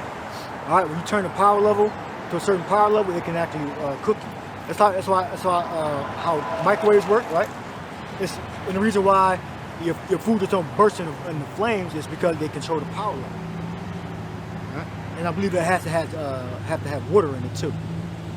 The way it is, it has to have water in it to microwave properly. But it's all about power level, how radio waves work. All right? Yeah. So think about it, man. All that radiation is going to be able to pass through your body. It's going to connect to that thing. And all that radiation is going to flow through your body, man. So what's that going to produce? That's going to produce cancer. Yeah. Why you think when you go to clown radio towers, it says, I had a picture of it. I don't know what happened. It will say that warning, severe burns, something along them lines. But it's a warning because you can be burned by the radio tower. Because of different power levels. You have to have personal protective equipment on when you climb those towers. This is all radio technology, okay? We'll talk about the possibility that you can be severely burned by radiation. All right, this is why you can't, there's got to be a certain area around radio towers, all right? You only put them in certain places. They got to be really high. It's because you can get burned by them because of the power level. All right, and the closer they get to us, they have to limit the power level because you're close to near peak. That's why they keep electricity at a certain height. Because the laws, it's illegal. You can't have power lines on the damn ground. They're either above us or they're far beneath us, covered up. All right. Esau can fluctuate with the frequencies, fluctuate with the power levels, and fuck you up. All right? I mean, Esau's Satan. He's a devil. Yeah. All right? And remember, the scriptures say how Satan is basically has the power over the air. Yeah. Oh yeah. Radio waves go through the air. Right. Prince of the power of the air. Yeah. Yeah. It's invisible frequencies flowing through the air all around us right now. I got 5G on my phone. This is us being recorded. Yeah, and when I go in certain places, the 5G goes away. I go into a hospital and I get to a certain spot, then the 5G disappears. Now it's just LTE. And if I go even farther, then I don't even got LTE. I just got the regular 3G shit. All right. So the closer you get to the towers, more open air. Okay, the more higher the signal strength is. Okay. Oh yeah. And then whether you get 5G, 4G, LTE, or 3G. All right. So, the point is, those frequencies flow through the air. All right. And yeah, we know that the chips are passive. Okay, they're passive, meaning it's only one-way communication, I believe, and not two-way. They don't transmit. That's not the point. When you pass through an area like a toll, you transmit your location. All right. It's rigged. I should say it's rigged. So now the government knows where you're at, so you can be tracked. So when you use, even with a debit card, credit card, you're still tracked. That's why if you're trying to beat a court case, and you say I wasn't in that spot, I was here. I used my debit card. All right, same thing. You used it in a certain location, so you gave away your location. All right, so the New World Order is about control. All right, it's about control. It's about money and control. Slavery. Yeah. All right, just like a nigga, when he was in slavery, our ancestors, they didn't understand, they couldn't comprehend freedom. They couldn't comprehend reading and writing. Okay, they couldn't comprehend you were in a bad condition. Maybe it's just business as usual. So stupid people, idiots, they actually believe the condition that we're in is normal. All right, they are akin to niggas. All right? The nigger didn't understand that he was in captivity, that he was basically a dog. All right? Less than the supervisor, the massa, which means oppressor. Okay? That's Hebrew. Judah called him massa, all right, which means oppressor. So the oppressor had the children of Israel in slavery in deplorable conditions, in indecent conditions in the mind of the slave. All right, because he or she didn't have the capacity to think that he or she was in a bad condition. All right, the homeborn slave scripture. Now, what do you have? You got something else? Oh yeah, I was about to say, we already know with that Shabbat, they're heavily pushing around 2020, 2021, 2022. Still pushing it, but not as much. What? Basically there were reports of some people, taking that thing, and then literally on your phone you could what the MAC addresses would come up. They would install apps on your phone and shit. Was that happening? Yeah. Locations, where you're around somebody that had the CO. Yeah, but like for certain individuals who took that strut, literally there was, if you go into Bluetooth settings, random devices would just pop up, like dozens of them. And literally, man, that's a report. You can go ahead and research, that for yourself. So we already know what Esau, he's playing a lot of things, and then he's going to be able to connect, with those who have the MOTV. Yeah, it's all about control. Yeah, connecting you to the Internet of Things, the IoT, which is smart, which is devices connected to it. That's all it means. I'm sure it's more detailed, but devices connecting to the internet or connecting to a network. Okay, like refrigerators, ovens, your washer and dryer. If it has Wi-Fi, it's a part of the Internet of Things, IoT. All right? So you as a person, if you can connect to the internet, you're part of the system. All right? So if you are still hardwired to the system, you're potentially an agent. That's Morpheus, Lawrence Fishburne said that. All right? So if you got that implant, you're potentially an agent because you got the benefits. So you're going to start snitching and telling on people who don't. So if you're still hardwired, you're potentially an agent, and you're definitely going to receive your recompense, which is the nuclear hellfire. All right. Did you have something? Yeah, you want me to get the Jeremiah 2:14? Yeah. It says, is Israel a servant? Is he a homeborn slave? Why is he spoiled? Yeah, look up homeborn slave. Look it up in the Hebrew and look up the phrase up on the internet. See what comes up. And you got these people that they're just Assad's children that will not hear the law of the Lord. They don't think you gotta learn nothing. They don't think you gotta stick and focus. You gotta focus on one or two things. Mainly just one. But in life you gotta have be focused before you can branch out and learn the doctrines. All right? Homeborn slave in Hebrew. So look up the phrase on Google. Google what a homeborn slave is. So the Hebrew word for, or really it's a phrase, which means yala yad bayaf, which yala yad means born. It's an adjective, which goes back to yalad, which means basically a child. Or it can be child, beget, bear, born. Yala yad just makes it an adjective. So yala yad bayaf, someone who's born of a home, basically, that's basically what it's saying. But it says, yes, Israel's servant, he is a homeborn slave. Is he a homeborn slave? Why is he spoiled? So get into that. Yeah, is he a child? Well, basically saying, is he a child? Is he still under the authority of a different doctrine, a different wisdom? Right? Is he a servant? Is he a homeborn slave? Right? Now look up servant. Ibad, or it might be something else. Yeah, Ibad. So that can have in this respect, it's negative. If Israel's servant, is he homeborn? Right? Is he a child? Is he immature? Did he not evolve into an adult? He said, when I was a child, give me that scripture. When I was a child, I did things as a child, spoke as a child, but now I became an adult. I put away childish things. So we can't be children. So read that verse again. You can read a different translation too. Different. Israel a servant? Is he a homeborn slave?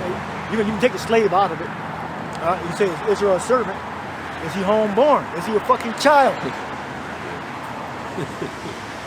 Yeah, and what it says, also the word for servant, ibad, other uses of it, goes into manservant, bondman, or bond servant. Yeah, bound to not knowing it, but bound to other religions, bound to stupidity, bound to laziness. Is he a servant? Why is he spoiled? Well, he's spoiled because of idolatry. That's the main sin of Israel, the idolatry. Worshiping different gods. All right? So what is he serving to? He's serving to a different religion. Carried away by every wind and doctrine, old Jewish fables, etc. What do you got? Different, Khan. So Jeremiah 2:14 in the NLT, it says, why has Israel become a slave? Why has he been carried away as plunder? All right. Yeah, because of idolatry, worshiping other gods. All right. All right. And then now in the Hebrew, it references a child. All right, go back to that. We got it again. Is he a servant? Is he a child? Yeah, yala yad bayat. Is he brand new? Is he ignorant? Okay? Well, read it. Khan. So it says yala yad bayat. Which again, yala yad means born. Adjective, bayat means house. House born. And getting that word. Slave born in the house, basically. Yeah. Raised up to be a slave. House nigga. Yeah. Getting that word for yala yad, other uses is, it says children and sons. So yeah, children, babes being raised up. as a servant. Right. Yeah, to another guy. All right, so that's not a good thing. All right, that's negative. You give me what Paul said when I was a child. I spoke as a child. When I became an adult, I put away childish things. You got it? Yeah, read. This is 1 Corinthians 13 and 11. It says, when I was a child, I spake as a child and understood as a child. I thought as a child, but when I became a man, I put away childish things. Yeah, you got to grow. You got to evolve. All right? You come back to the Father. Like the Lord said, Paul said, I think he said, the Lord winked at our transgressions. I'm probably mixing two scriptures up. But now he's suffered all nations to come back to serving the Lord. All nations are the Israelites. Right? You dwelled in sin for a certain period of time. Now all the Israelites that are scattered within those nations are supposed to come back to serving Yahushua. All right? Be drawn back to the Father by the Word, which is Yahushua. All right?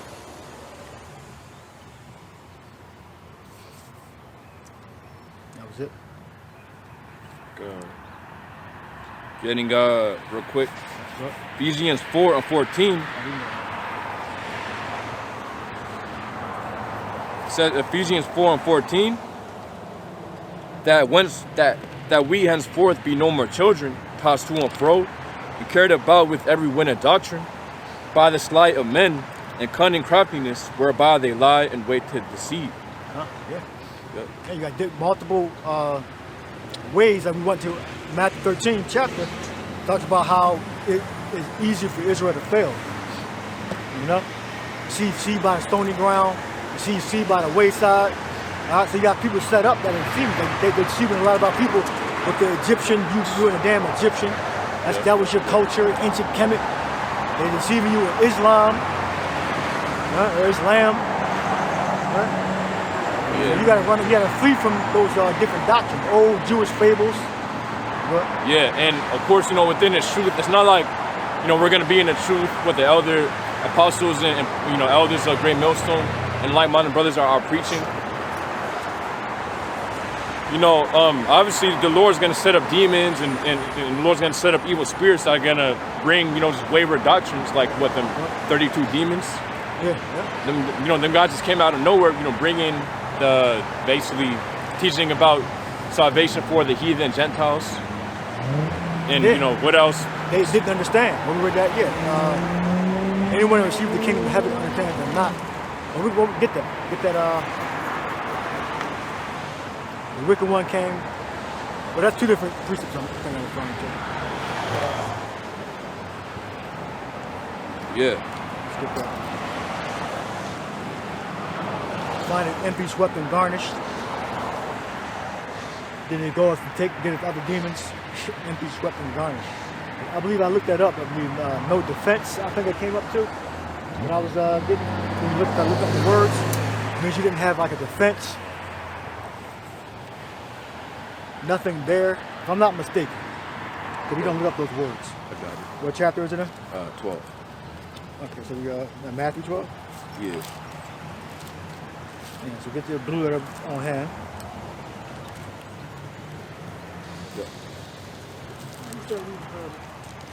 God, it said Matthew 12 and 43.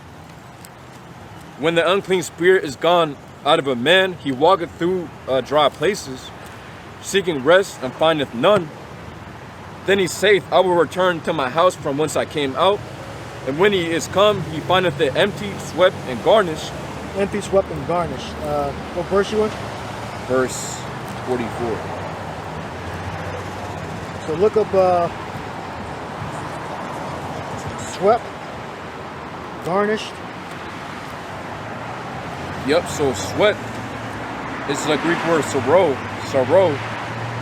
which means to sweep, clean by sweeping. Nothing there. Garnished. Garnish is cosmeo, which means, it says to put in order, arrange, make ready, prepare, to ornament, adorn.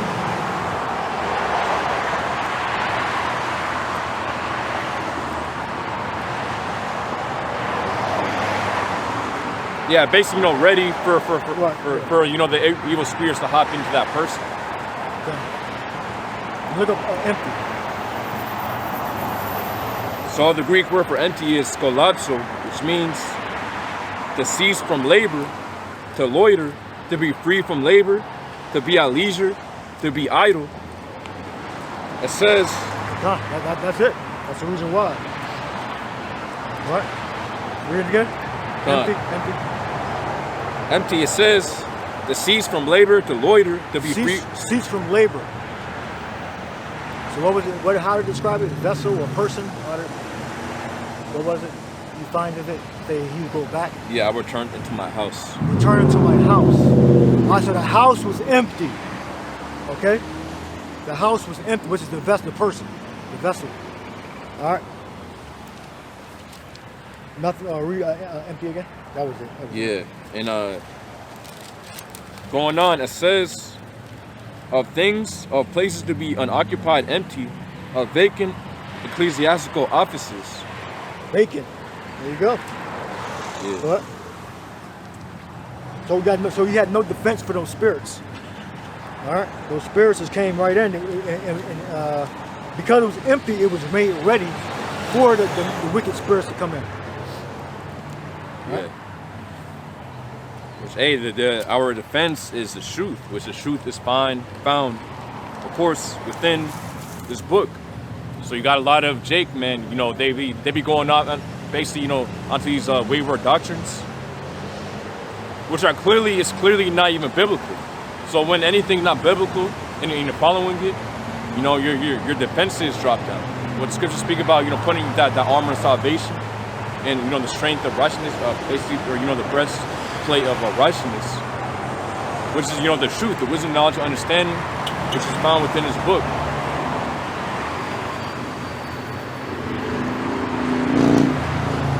So if you're giving in to lies, then your spiritual defense drop down, and what demons are able to overtake you and come with 7 more, like we were about to read into. It says Matthew chapter 12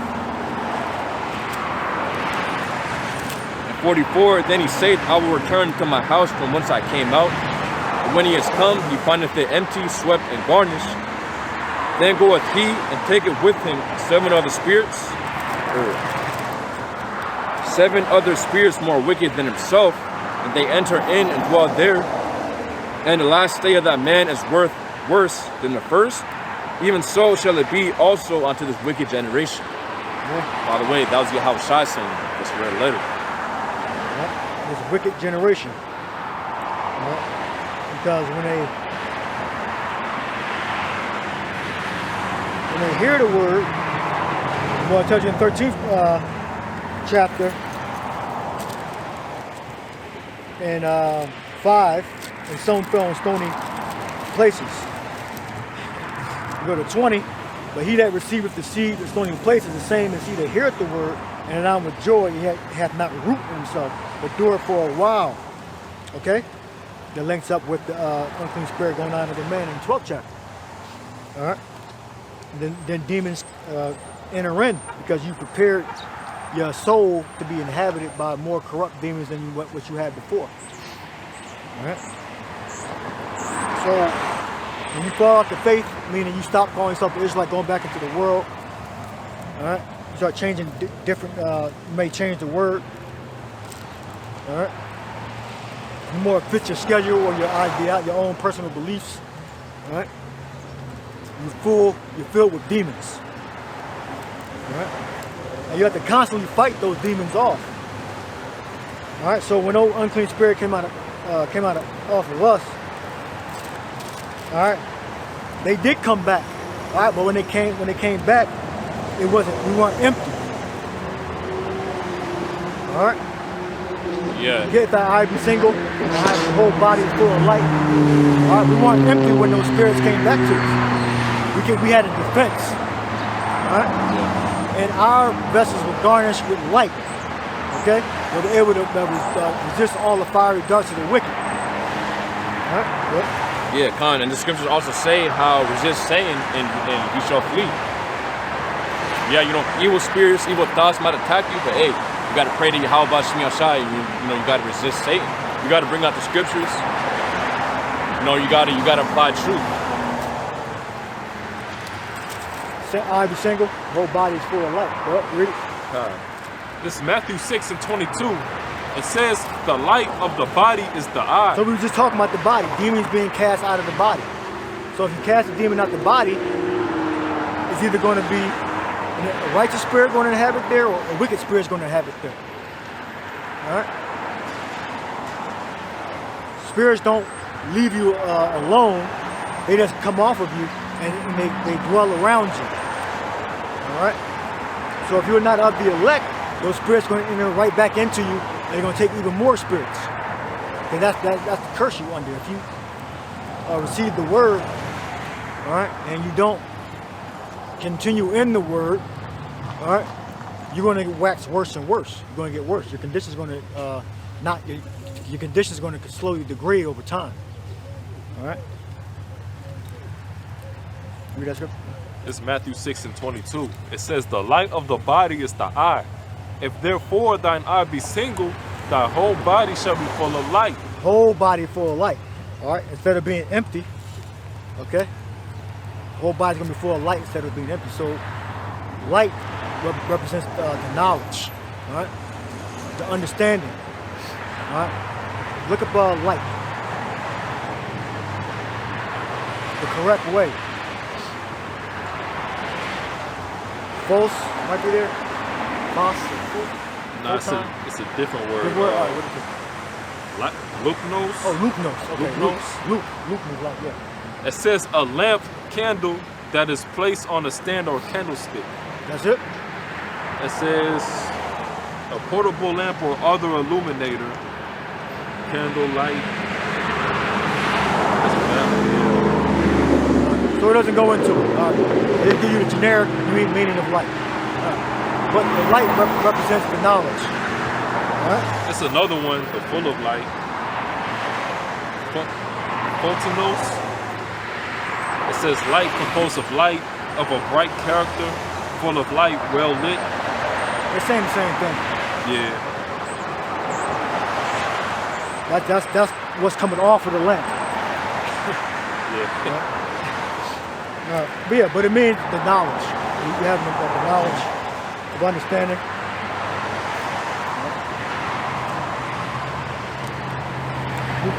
So false is probably, they probably might give you the figurative meaning of it. Let me go back to John, the first chapter, where it says he was that light, the light shining in darkness. Might give you context. It's not talking about a lamp. This is John 1 and 4. It says, in him was life, and the life was the light of... Look up light. Read it and look up light. It says, in him was life, and the life was the light of men. And the light shineth in darkness, and the darkness comprehended it not. Now look up light, the first light. God. False or Yeah, it's false. Right, maybe that's the better one. Let's see. Go ahead, read it. It says light emitted by a lamp, a heavenly light, such as surrounds angels when they appear on earth. Anything emitting light, a star, fire because it is light and sheds light, a lamp or torch, brightness of a lamp. It says God is light because light has the extremely delicate, subtle, pure, brilliant quality of truth and its knowledge, together with the spiritual purity associated with it. All right, that's the proper definition. Okay. All right, so let's focus on that. Read it again. It says of truth and its knowledge, together with the spiritual purity associated with it.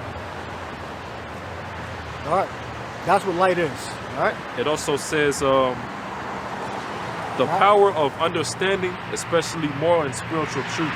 Right. So that's what should have been under Luke, or Lucas. All right, but they amended it. They only had, you know, I mean, see, Esau, he searched a lot of things, but he omits information. So you got to search. So if you didn't know the Greek, you were just thinking talking about a damn lamp. All right, or light emitting from a lamp or a light source. It's about understanding. Read those two definitions again. All right? God.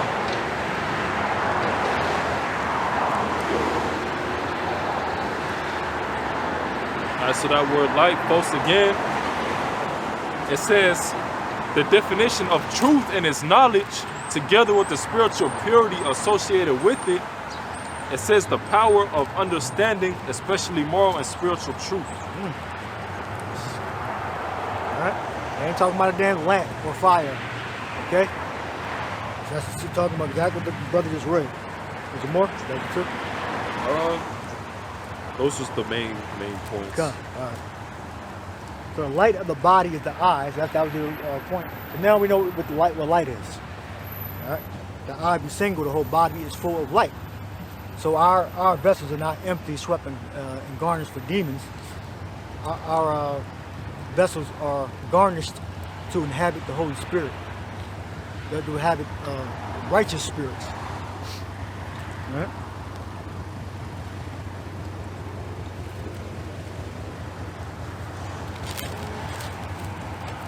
Get 1 John 3 and 4.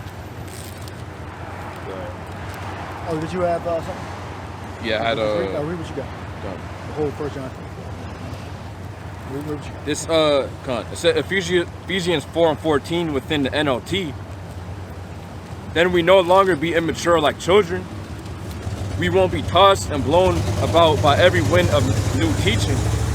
We will not be influenced when people try to trick us with lies so clever they sound like the truth. Right. Yeah, with your little Instagram clips and Facebook clips, we can't be deceived by every wind of doctrine. I mean, a wind is basically something that comes up. All right. A new show comes into town, and you just go on trying to figure out everything that person's about. Yeah, just You know? yeah, just a new wave of teaching. Yeah. That's Jake. That's why Jake, because you got Jake in the world. They might come to you, send you a text message. Yo, look, you heard about this new thing like that's out, something like that. Yeah, well, that's why the Lord calls us lost sheep. Because the sheep is not going to. A sheep is always going to listen to whoever is guiding them. It don't matter if a stranger guides them. All right, any farm can take a sheep and they'll just be guided. And some of them fight back. I've seen videos of sheep trying to headbutt the dog, the sheepdog, and the dog who was training in years of training and bred into him, got to basically be the alpha to get the sheep in line. Any dog can do that. Any sheep master can guide the sheep. So, but the elect of the sheep that's only going to be guided by the Lord, right? Because Israel is lost. So Israel being lost, they're able to go to any sheep master and be guided by any sheepdog, and they'll go whatever direction they're being pushed. All right, but the Lord's sheep hear the Lord's voice. That's why there's something called the elect. The elect only hear the Lord's voice. Get that? My sheep hear my voice. Yeah. Now, read 1 John 3 and 4 since you got. You got something else? Yeah. Read what you got, and then read 1 John 3 and 4, and you get my sheep hear my voice. Erkan, I was just about to add on, a lot of these Jakes who, start following these bugged out doctrines, you might ask them, hey, yo, so are you still, into that thing? Or are you still following that? They'll be, nah, man, I'm not really, dealing with that anymore. I'm kind of, on something else now. See, because they're not steady. And really, they're really in that spirit of finding the truth, which the truth is right in your face, but what, Jake? Yeah. Like, I remember. Start out many inventions. Yeah, it's a Jake that knows I'm in the truth. And I was just talking to him one time, and he was like, "Oh yeah, are you still out there doing that? I didn't even know that. I thought you was done with that, man." I was just like, "What?" No, because he was done with it. Yeah, he projected. Yeah, he was sort of surprised that I was still on the highways and hedges, Yeah, because Jake not used to finishing things. They used to start and getting 20%, 30%, 40%, and then fucking quit. I'm guilty of doing that too. So I know. Jake, they all about that. That's most people in the world. But I'm concerned about our people. They'll start something and don't fucking finish it. Gotta finish what you start. Gotta be persistent. Right? Yeah. Our people, they're in that spirit of laziness. They don't like to endure when things. Cause anything, man, it's always, basically, it's always going to be hardship in the things that you do. But, Jake doesn't like that. Jake likes things easy. Jake likes quick work, easy work.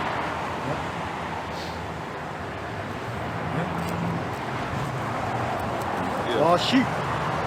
1 John 3 and 4. Yep. It say, whosoever committed sin transgresseth also the law. For sin is the transgression of the law. Yeah, the laws of Moses. Yes, that's what sin is. The laws of Moses. All right, start with the laws of Moses. Then you got the laws of Yahweh Shai.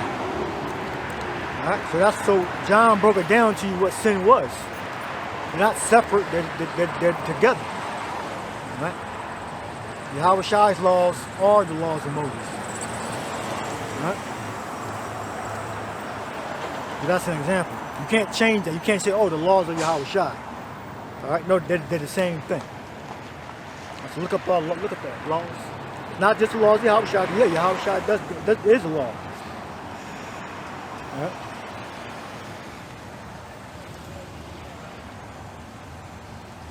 Meaning they'll say, oh, it's just talking about Yahweh Shai's teachings. That's the law, they're only talking about that. No, they're talking about everything. They're talking about that, Yahweh Shai's teachings, and what we call the Mosaic law, the law that was given to Israel, children of Israel, by the hands of Moses. All right? Now, we can't keep the laws perfectly, but there's certain core things that we can keep, like dietary laws, high holy days, even though we can't keep any of them perfectly, but we can at least rehearse the laws that we can obtain. All right? We can practice. Practice the certain laws. Yeah, and you got them 32 demons. They're saying now apparently it's a problem for us to say we strive to keep the law, statutes, and commandments to the best of our ability. Because again, we keep the law, statutes, and commandments. We know that we can't keep it perfectly, but we strive to. But apparently that's a problem for Jake. That we say that. Like they're all about transgression of law. John broke it down to you what the laws were, what the law is. Sin. It's what sin is. Sin is transgression of the law. So if you eat pork or shrimp, you're transgressing the law. The example is Yahweh Shai and the disciples. They didn't do that. So when he wrote that, that's what the hell he was talking about. All right? So it's that simple. All right? But again, these people didn't receive the Holy Spirit. So they're not going to understand. All right, so definition of law. Yeah. So that word in the Greek for law is anomia. Yeah. It says the condition of without law, because ignorant of it, because of violating it, contempt and violation of law, iniquity, wickedness. Go into it. A means that's no law. But transgression of the law, that would probably be transgression of the law. That's no law. But look up law. So that should be A means not or no. But alpha in front of a word. Alpha, A means no. So look up law. So no, that was no law, I think, right? So look up law. It was just. So go into the word. It's probably go into the word, and it would probably just give you it's anomia and then nomia.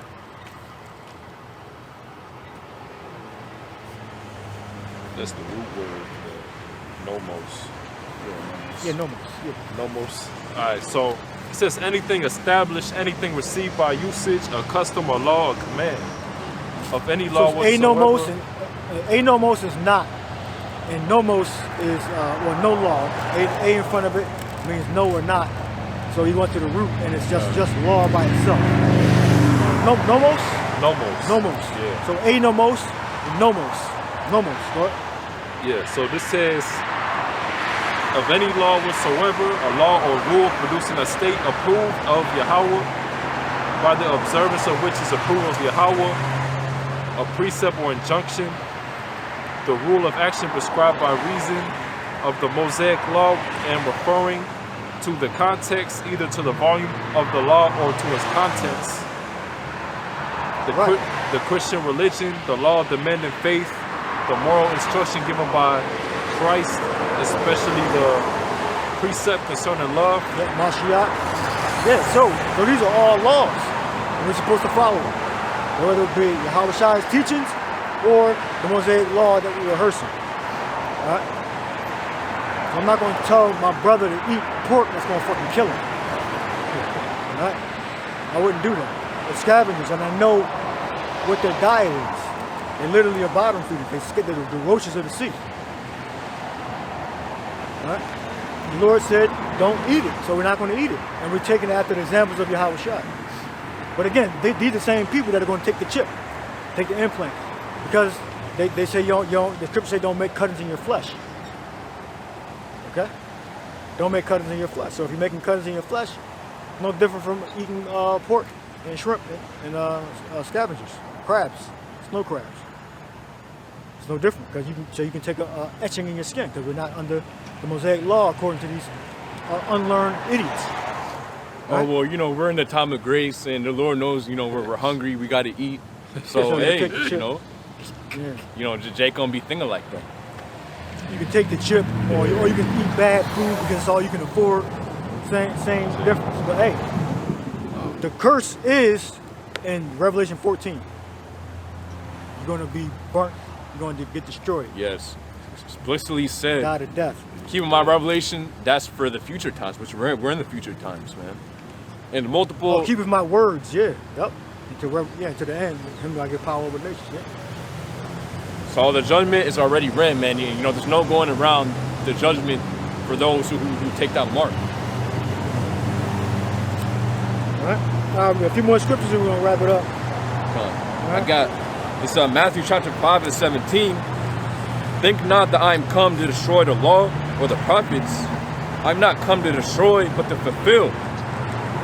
Yeah, and what do you think Yahushua was referring on to? He was referring on to the Mosaic law, which was, the law that the Most High gave out to Moses to give unto the children of Israel. So Yahushua himself... the prophecies. Yeah, the prophets. Yeah, he came under the authority of the Father via the prophecies. Right? The law and prophecies can be interchangeable. All right? Because there's laws and prophecies, and there's prophecies and laws. All right, so read that again. It says, think not I am come to destroy the law or the prophets. I'm not come to destroy, but to fulfill. Right, the law and, well, I mentioned both of them. All right, the laws and the prophets. Okay? So he's not doing anything outside of his Father's business, his Father's work that he established prior. All right? And how do we even receive it? We receive it via Yahweh Shai himself anyway. Okay? Give me the cloud that followed them was Yahweh Shai. Corinthians. I got a precept. So you can't divorce Yahweh Shai from the Mosaic law because it's really Yahweh Shai's law. Yeah. Moses was just to meet the earthly mediator. All right? The heavenly mediator hadn't been revealed yet. But he was in heaven, always sitting on the right hand of the Father. He was sitting on the right hand of the Father before he was put to death on earth. He was on the right hand of the Father because he created everything visible and invisible. He was already had the power, but he had to go through what the program that the Most High Yahweh set up for him first, for it to be fully solidified. But he was already the son of the power, the only begotten of the Father, before he even died on the earth.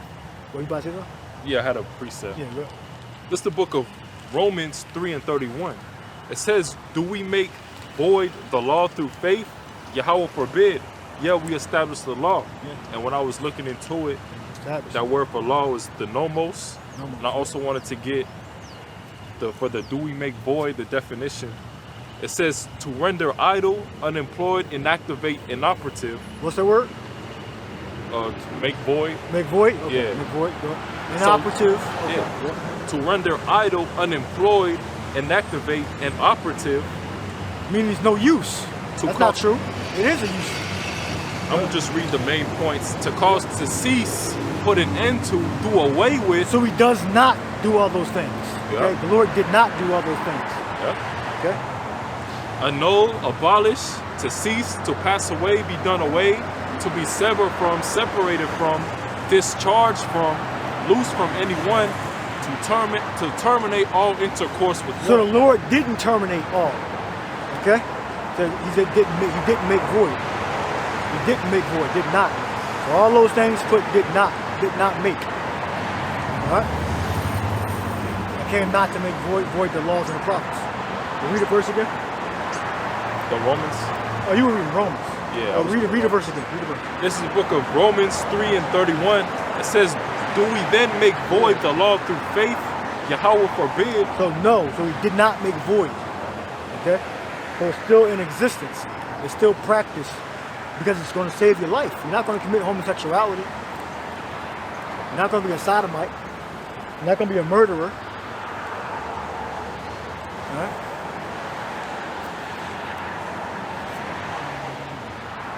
It's a good point on their sins unto death. Give me that in Gospel of John real quick. There be sin unto death. That if you see your brother sin, it's sin unto death. You have to correct them. Yeah, real quick. It says Matthew 17, or Matthew 5:17 in the NLT. It says, don't, keep in mind this is Yahushua speaking. It says, don't misunderstand why I have come. I did not come to abolish the law of Moses or the writings of the prophets. No, I came to accomplish their purpose. Yeah, an example of that. Yahushua himself was completely perfect. You know, he didn't sin one time. So apparently he came to abolish the law. Then there would have been no point of him living perfectly. You know, to be an example unto the believers. Yeah, he's basically saying he didn't come to do away with the law. He came to execute them perfectly. Perform it, You know, yeah. never to commit a sin. You know, not to do away with the law. That don't even make sense. He said, it said he didn't come to abolish it. Yeah, the Lord, the Yahushua don't have the authority to do away with the laws. That was never one of his instructions, to do away with the laws. All right, what he did was he did away with the penalty of the law. All right? So, meaning that if you receive grace, the Holy Spirit, then you aren't under that penalty anymore. But if you never received grace, you never received the Holy Spirit, you're still under the penalty until you die to death. Then you'll be reincarnated into a new body that's not subject to any sin. That's the circle. All right? The Lord didn't receive the commission to destroy the laws. He received the commission to destroy the penalty of the laws. Okay? Because the penalty is death. All right? And that's what he destroyed.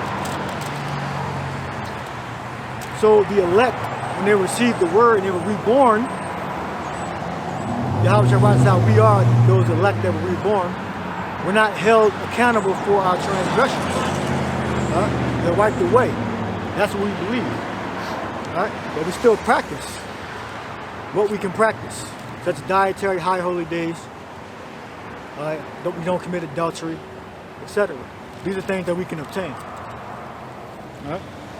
But when we do transgress the law, we have Yahushua as our mediator, as our advocate, our attorney, to cover our sins, because we're filled with grace. We have the grace. We're filled with the light. Right?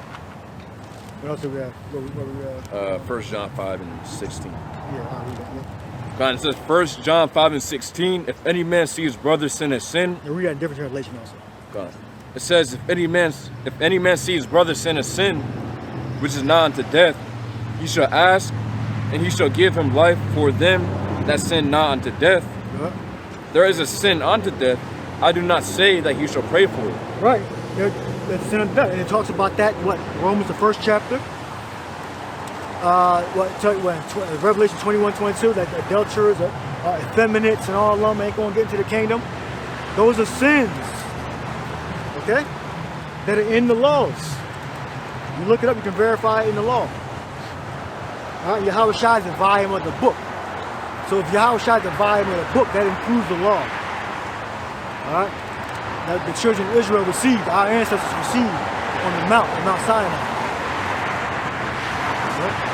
So read that in different translation. God. It says 1 John 5:16 in the NLT.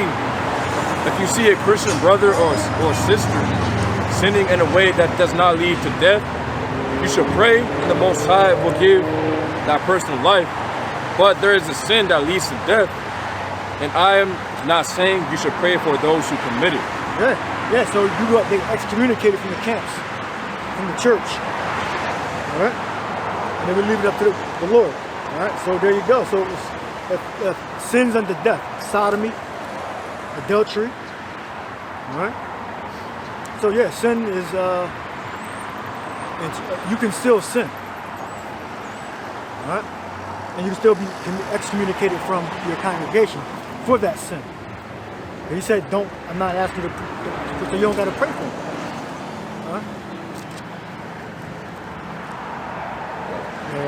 What's your? It's next verse. I asked for one too. But I asked for I forgot what I asked for. Go ahead, read what you got. It says 1 John 5:17.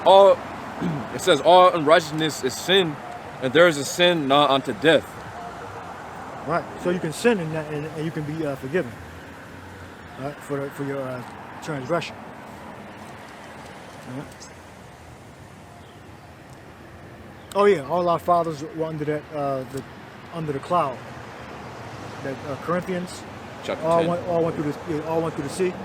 The rock that followed them was Yahweh Shai. So we were guided by Yahweh Shai after we received the law in stone, in concrete, like it was written down. Before it was oral.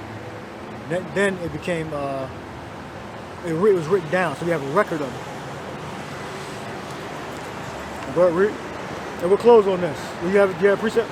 We'll close on this. It says 1 Corinthians chapter 10:1. Moreover, brethren, I will not that ye should be ignorant, how that all our fathers were under the cloud, and all passed through the sea, and all were all baptized. It says, and were all baptized unto Moses in the cloud and in the sea, and did all eat the same spiritual meat, and did all drink the same spiritual drink. For they drank of that spiritual rock that followed them, and that rock was Hamashiach.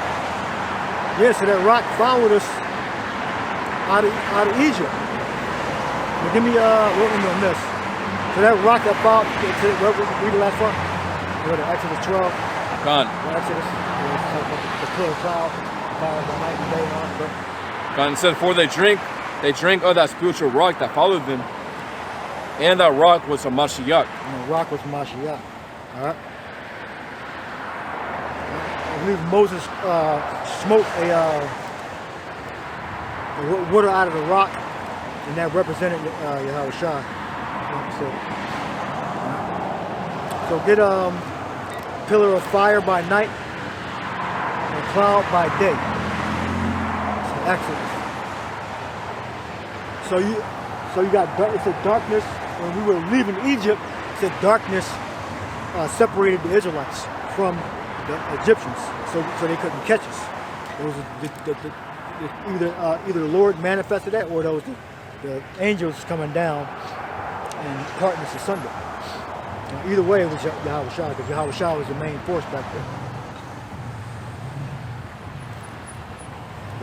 Gone. It says Exodus chapter 13 and 20. Read up a little bit. What does it say? Yeah. In 17. Chapter 13? Yeah.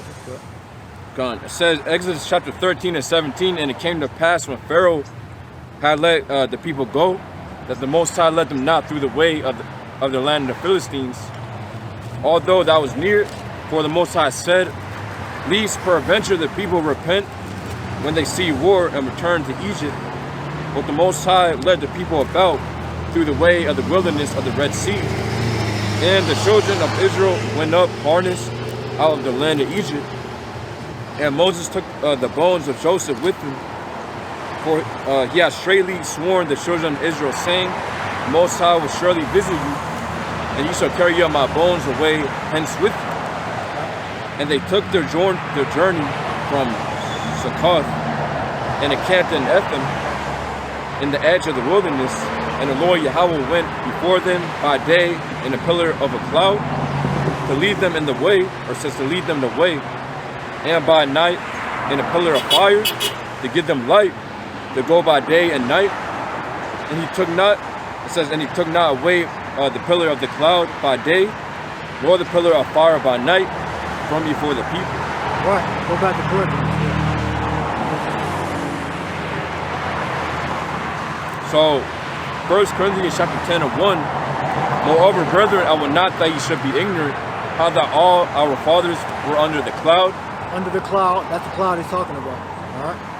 That's the cloud. What? And all passed through the sea, and were all baptized unto Moses in the cloud and in the sea, and did all eat the same spiritual meat, and did all drink the same spiritual drink. For they drank of that spiritual rock that followed them, and that rock was Hamashiach. Right. So that was for be it the water that Moses smote, the water came out of the rock that represented Yahushua. All right. And that cloud that was following us, all right, which was the chariot of Israel, was Yahushua. Okay. So the children of Israel, we're the sons, we're the descendants, we're the children of the captivity. All right, we fit the prophecies. All right, we're over here preaching against Babylon, America, against the most wicked kingdom that ever lived. We're prophesying against that. All right, small numbers, okay, like it was written, in the kingdom of our captivity, and we're gonna be delivered out of the kingdom of our captivity. All right, the little hats over there, they're establishing a nation. All right, back in what they believe is their own land, which is not. That's our land, and it's going to be expanded from the river Euphrates to, I believe, to the Nile River or the Red Sea. I forget exactly the western border. I believe it's the Nile.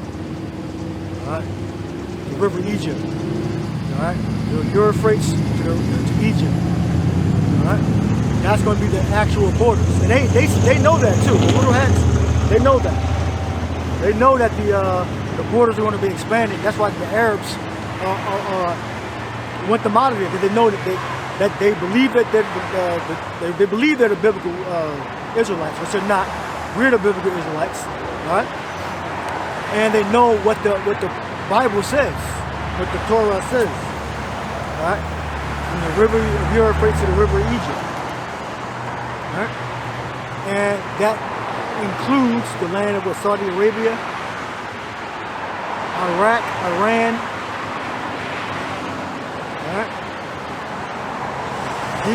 Find a map of what see if you can find a map. Go online and find a map. I think it might be like Egypt and Sudan on the west side.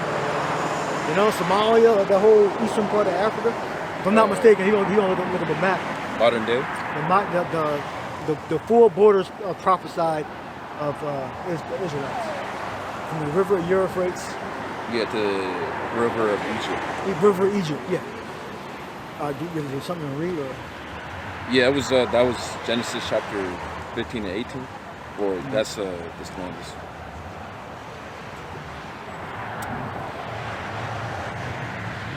Well, no, it's a prophecy that says that our actual borders are going to be from the river, Euphrates River to the river Egypt. That's just saying the name of the different rivers and everything like that. See if you can find a map online with the four borders of Israel. All right. The prophesied borders of Israel. River Euphrates, I believe, to somewhere in Egypt.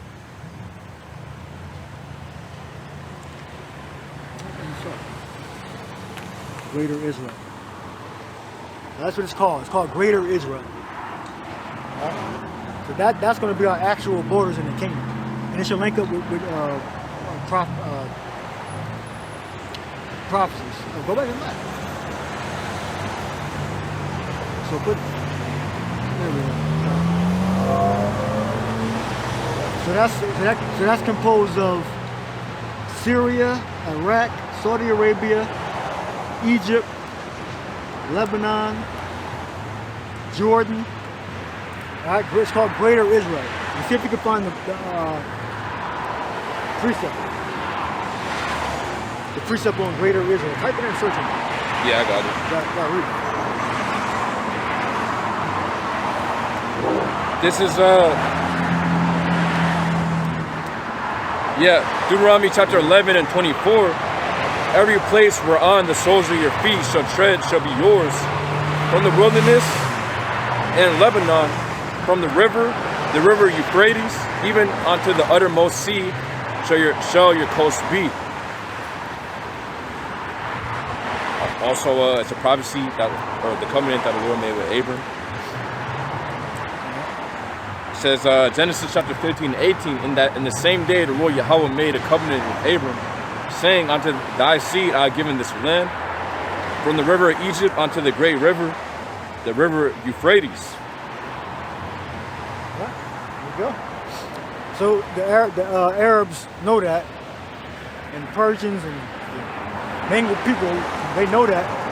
So Syria, Turkey. They know. Oh, probably Turkey. Oh, it's fine. Okay. So they know that. So they know that they're in the land, and they know they want to topple their governments eventually. All right. That's why they want them out of here. All right. That's what the 6-Day War was about. All right. That's why as soon as they got in the land, they went straight to fucking war. But they're not the people of the land. When the real Israelites go back to the land, you read that in Ezekiel 36, I believe. Get that real quick. Get Ezekiel 36. When the real Israelites go back to the land, it's going to be peace. And he's going to do better to us than at our beginning. Which was, you could say, Solomon, David, and the Garden of Eden. We're going to be better. The Lord's going to do better to us than at our beginning. Get where it says, I'll do better than at your beginnings. I believe it's Ezekiel 36. Find it.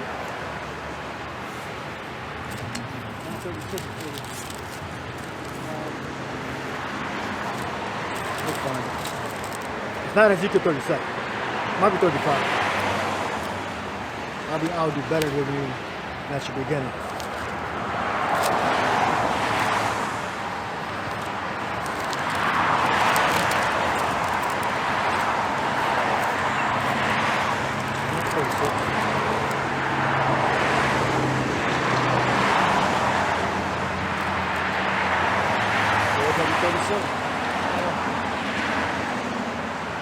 Oh, yep. Yeah, it's 36. 36 and 11. Yeah. All right. It says Ezekiel 36 and 11. It says,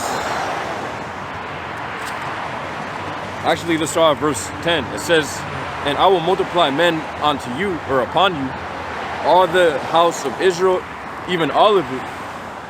And the cities shall be inhabited, and the waste shall be builded.